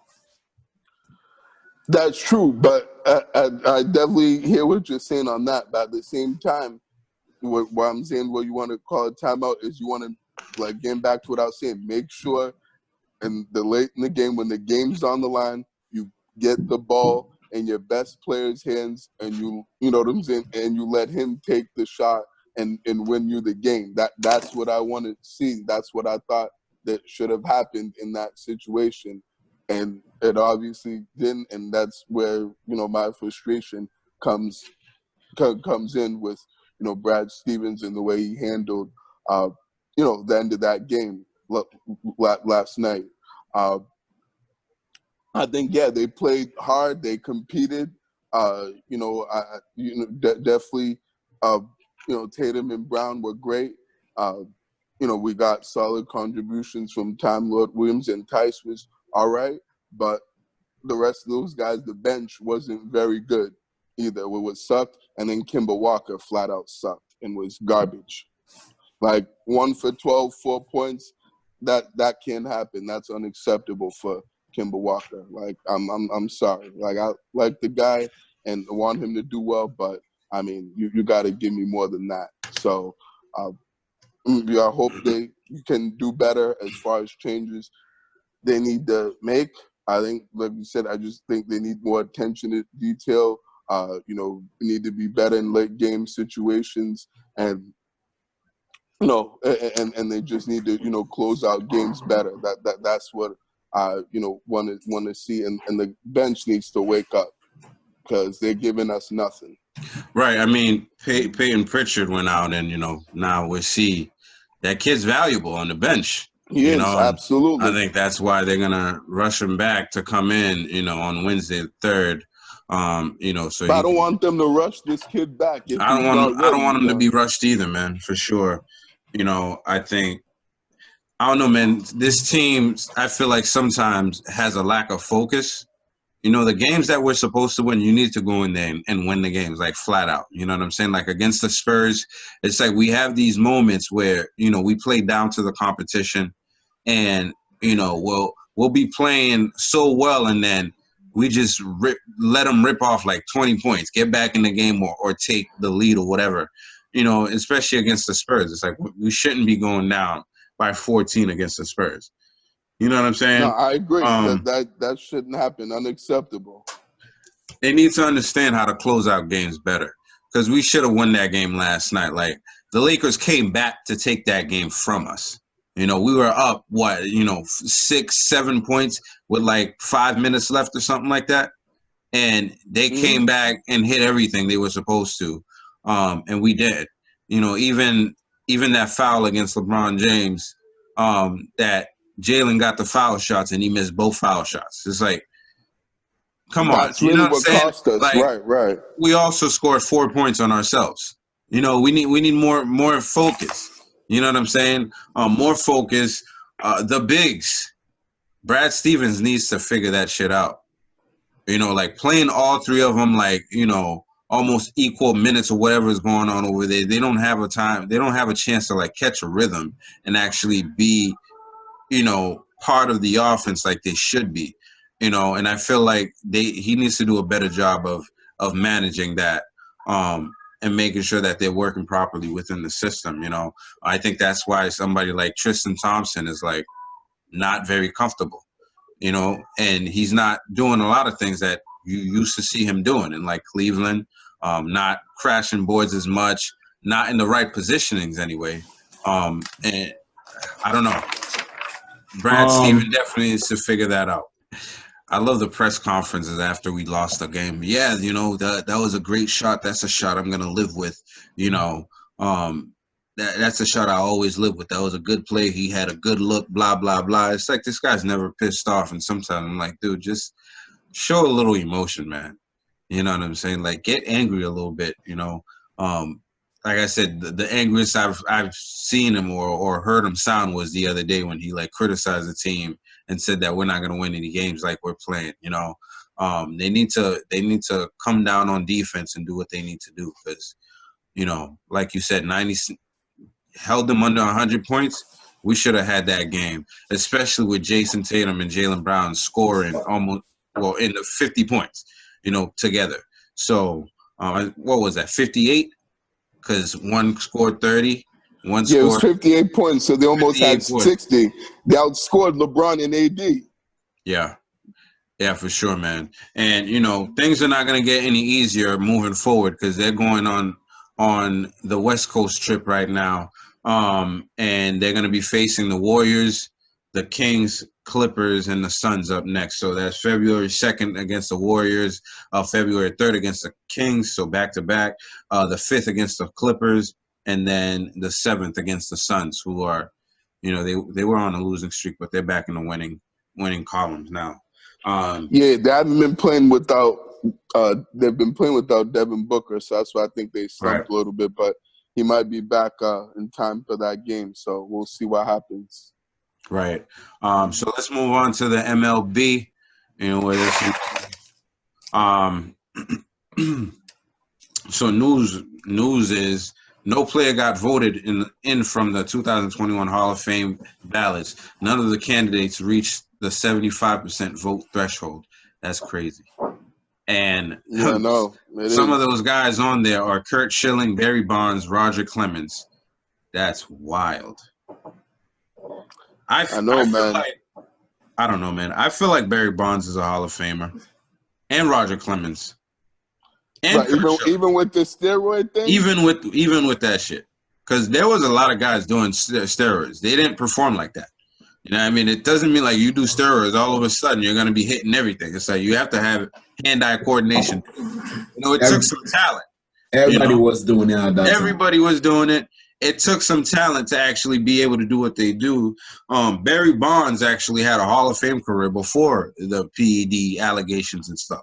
So, like, I don't understand why he's not being voted in. I mean, I get it, you know, but did they even ever prove anything? I think so. I think that they did, that they had found, some evidence against him that he actually was juicing and did use the roids, and the same with Clemens. And I think these baseball writers, they're all old guys and they're old school, so they don't, they all believe in the integrity of the game and, and not cheating the game and doing the right thing and playing the right way.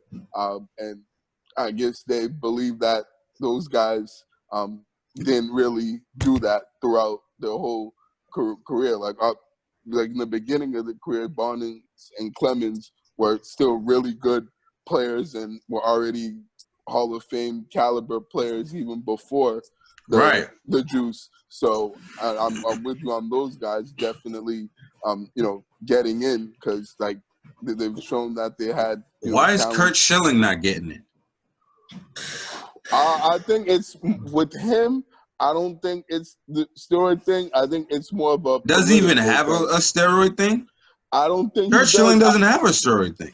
Well, but it's more for political reasons. That's bullshit. Baseball writers, held that against. I agree, it is BS. It is asinine that they're really holding him out of the Hall of Fame just because. Oh, we don't like this guy just because of political reasons and just because of his political beliefs. Like, the Hall of Fame's not about that. It's like, if this guy had a great career and he was talented and played well and was consistent throughout his career, he belongs there, man. Exactly. He should be in the Hall of Fame, point blank, period. Like, it's simple as that. Like, these baseball writers need to get that out of their heads. And like you said, that everybody was juicing and on the roids at that time. There was numerous and various players that were on it. So they really going to keep every single one of those guys? out of the Hall of Fame, to me, it's ridiculous. Particularly, it'll be interesting for next year because guys like A-Rod and Big Papi are gonna be on the ballot for the first time, and both of those guys played in the same. Well, they played towards the end of that era, but they still had connections with with steroids nonetheless. So it'll be interesting to see if those guys do get in or not. I know Bonds and Clemens and Schilling only have, I believe, one more year of eligibility left. Schilling wants to be off the ballot and requested to, have his name off there, but I think they're going to keep his name on there for one more year. So it'll be interesting to see if the last time is the charm for those guys, and if they do get in next year, or if it's just the same result and they're not Hall of Famers, which would be pretty sad to not see any of those guys elected into the Hall of Fame. There's some haters in baseball, man. Yeah, man. Those writers are haters. Those old freaking guys that vote on the Hall of Fame. Yeah, no, their haters are in their feelings and feel some kind of way. That's crazy, man. And I like what Curt Schilling said. Don't even put me on there. Like, everybody knows these guys are Hall of Famers. Like, even numbers, even people that are not baseball fans know these guys are Hall of Famers. Like, you guys are acting stupid. Even a guy like Pete Rose, and I'm like, the stuff that he's still dealing with. I'm like this is crazy. It's been like 50 years, bro. Pete Rose is different though than these guys. That's a whole different situation. He still has a Hall of Fame career. Nah, he does, but at least with him, I could see why the writers didn't, have him on there. But these guys, all three of them, should have been even first ballot, or if not, at least the second time they should have gotten it. It shouldn't take until the last year of their eligibility on the ballot to be elected into the Hall of Fame. And from the looks of it, they might not even get. They might not make it, man. Which is sad and really unfortunate. I mean, these guys are all-time greats and yet not going to be honored and recognized as they should be. 71%, 62%, and 62%. Like, you're not making it, bud. Like, next year, like, what's going to change? Exactly. The same people are going to be voted next year that just voted right now. Exactly. So I don't know what the difference will be. The only difference with that will be the last year of eligibility. Right. And that they will have no other chance. Well, Schilling is at 71%, so which means he probably needs one or two people to vote for him to get whatever he needs. So I don't know, man. If I got in the Hall of Fame as Curt Schilling, I'd go to the Hall of Fame speech with like an FU shirt or something like that, because that's crazy to me. Like, well, it's the same way with the straight middle finger, like right on my shirt. It's the same way T.O. didn't go to the Hall of Fame speech. Yeah, and that was messed up too. Yeah, you know what I mean? T.O. was the first ballot, man. Right. Exactly. He should have been first ballot, and the writers wanted to be on that bullshit and keep him out of the Hall of Fame. So. Yeah, no, I definitely feel him on that as well as Curt Schilling. It's unfortunate that it's really gotten to this point. Like you said, Barry, asinine. Facts. Some more MLB news. Yankees traded reliever Adam Ottavino to the Red Sox, which was pretty cool because these guys are rivals, and that doesn't really happen much. I was actually listening to, what's his name, Shane Bloom. He's the GM of the Red Sox. And I liked what he had to say. He's like, I understand like this is a rivalry, but if we're in this game, we can't be in this game playing scared, to make a move. We're going to make a move. Most of the moves that the Red Sox makes to the Yankees are usually the really good moves. Like for the Yankees, trading Babe Ruth to the Yankees, I don't know if you can never let that down. No, probably not. Well, no, you can't. No, you can't. You can never let that down. That's the ultimate move. Yeah, exactly. You can never let that down. Right. And then the Yankees went to be the greatest franchise in baseball history and arguably sports history. Yep. Okay. More baseball news. Rockies traded all-star third baseman Nolan Arenado to the Cardinals, so he's on the move. That is a big move. That is a huge move. And lastly, the MLB hired Ken Griffey Jr. as senior advisor to Commissioner Rob Manfred to improve the diversity at youth level baseball operations, which to me I think it's a hit home run. Like it's a hit out the park, you know, since we're talking about baseball. There's nobody than Ken Griffey Jr. right there. And that's what we got for baseball. You know, for some updates, we're going to go into the NHL where, you know, we saw the Bruins. They went on a 4-game winning streak until they lost to the Capitals on Saturday night. They faced the Penguin the first time.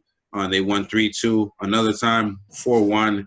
And then on Saturday night, they lost 4-3.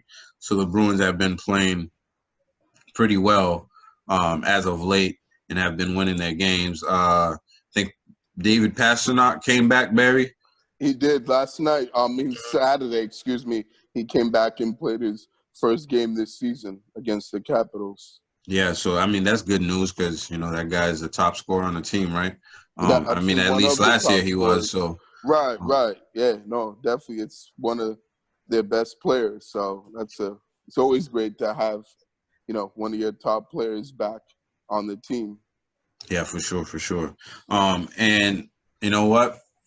We're gonna go into the B Money Lifestyle Person of the Week because we don't have any soccer updates for you, right?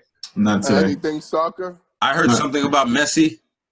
Yeah, what was that thing that came out about Messi? But I did hear that too. So basically, there's this newspaper out in Spain that got a hold of his contract that he signed 4 years ago.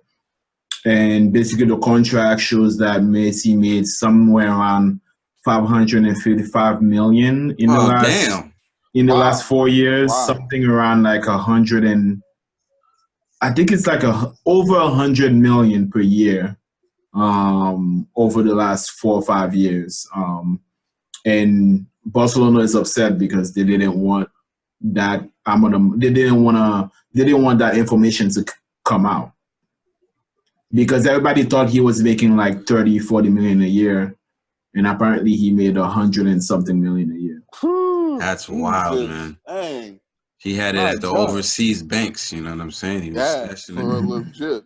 Literally. You know? It's crazy. But I need me a son, man, because I need to build a soccer player because that's crazy right there. Build your daughter as a soccer player. They're not paying them. They're not paying them. They're not paying them. Which is sad. It's unfortunate they don't pay the women's soccer players, right? Yeah. That's messed up, man. It is. It's not right. It's terrible. Right. So we're gonna move into the B Money List. You know, that's what I was trying to tell you earlier, John. What? You know, I mean, it's like let's say Messi was losing 150,000 a week. Why does he care? That's true, man. Right, but Messi's not making. Well, Messi makes way more money than. No, I know. Deshaun Watson, right? I know, but still, it's 150 mil, bro. It's 150,000.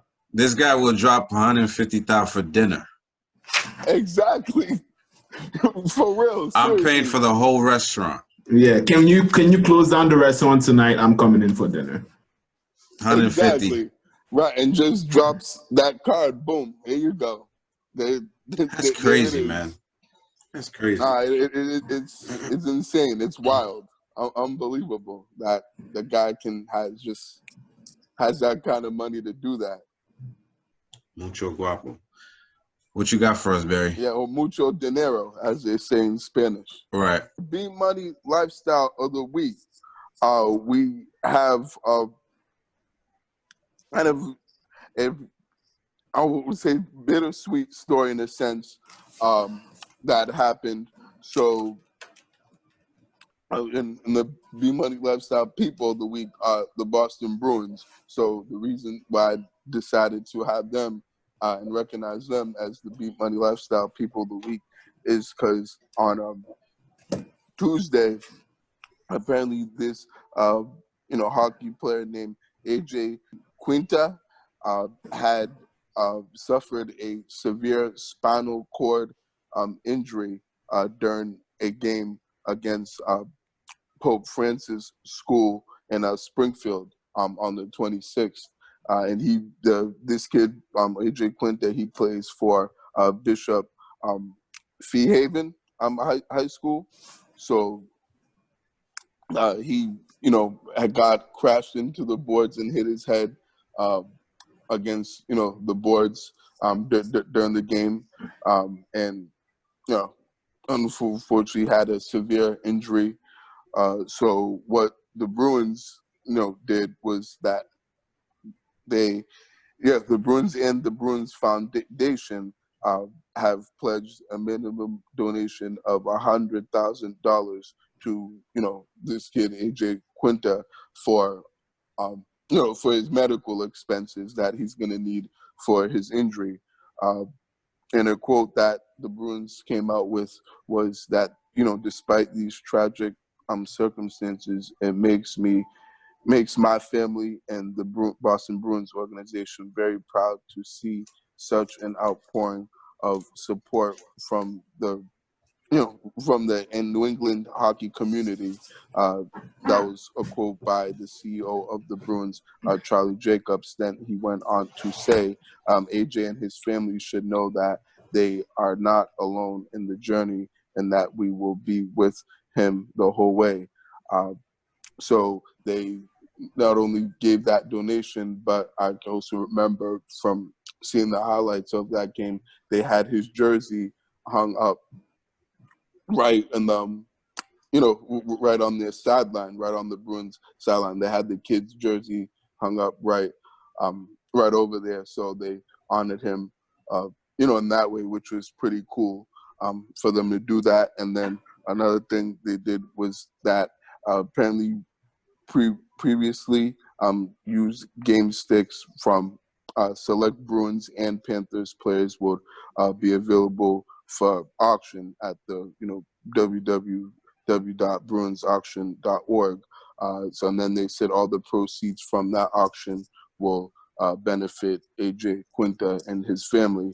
And then all the proceeds from the Bruins Foundation, the 50-50 raffle that they do during the games from February 1st to February 6th, so that's this coming week, will also benefit AJ as well. So I think it's certainly a great thing that the Bruins organization is doing to help, this kid and his family out. They definitely wish, AJ Quinta and his family the best, through the tough time that they're going to. And, it definitely is unfortunate to see that, happen in sports. I know injuries happen and, and come up, but, definitely it's really sad to see when, someone has a spinal cord injury, because that means they could be paralyzed for life. So hopefully that doesn't happen in this case. But I just wanted to commend the Bruins organization for, doing as much as they have, for this kid and his family, and, and really helping them out and giving them the support that they need through this time. So, yeah, that's going to be the B Money Lifestyle segment of the week. Congrats to the Boston Bruins on being this week's B Money Lifestyle People of the Week, and that's definitely that B Money Lifestyle. Yeah, oddly enough, I heard about that story, but nowhere near hockey. I heard it from Patrick Chung, because he made a post and, he pretty much was saying, imagine being a parent and your kid is like out playing a game and they come out and they're pretty much almost paralyzed. So he like posted up his GoFundMe. So he has a GoFundMe. I don't know what it is, but if you want to know it, go to Patrick Chung's Instagram and donate to that if you want to.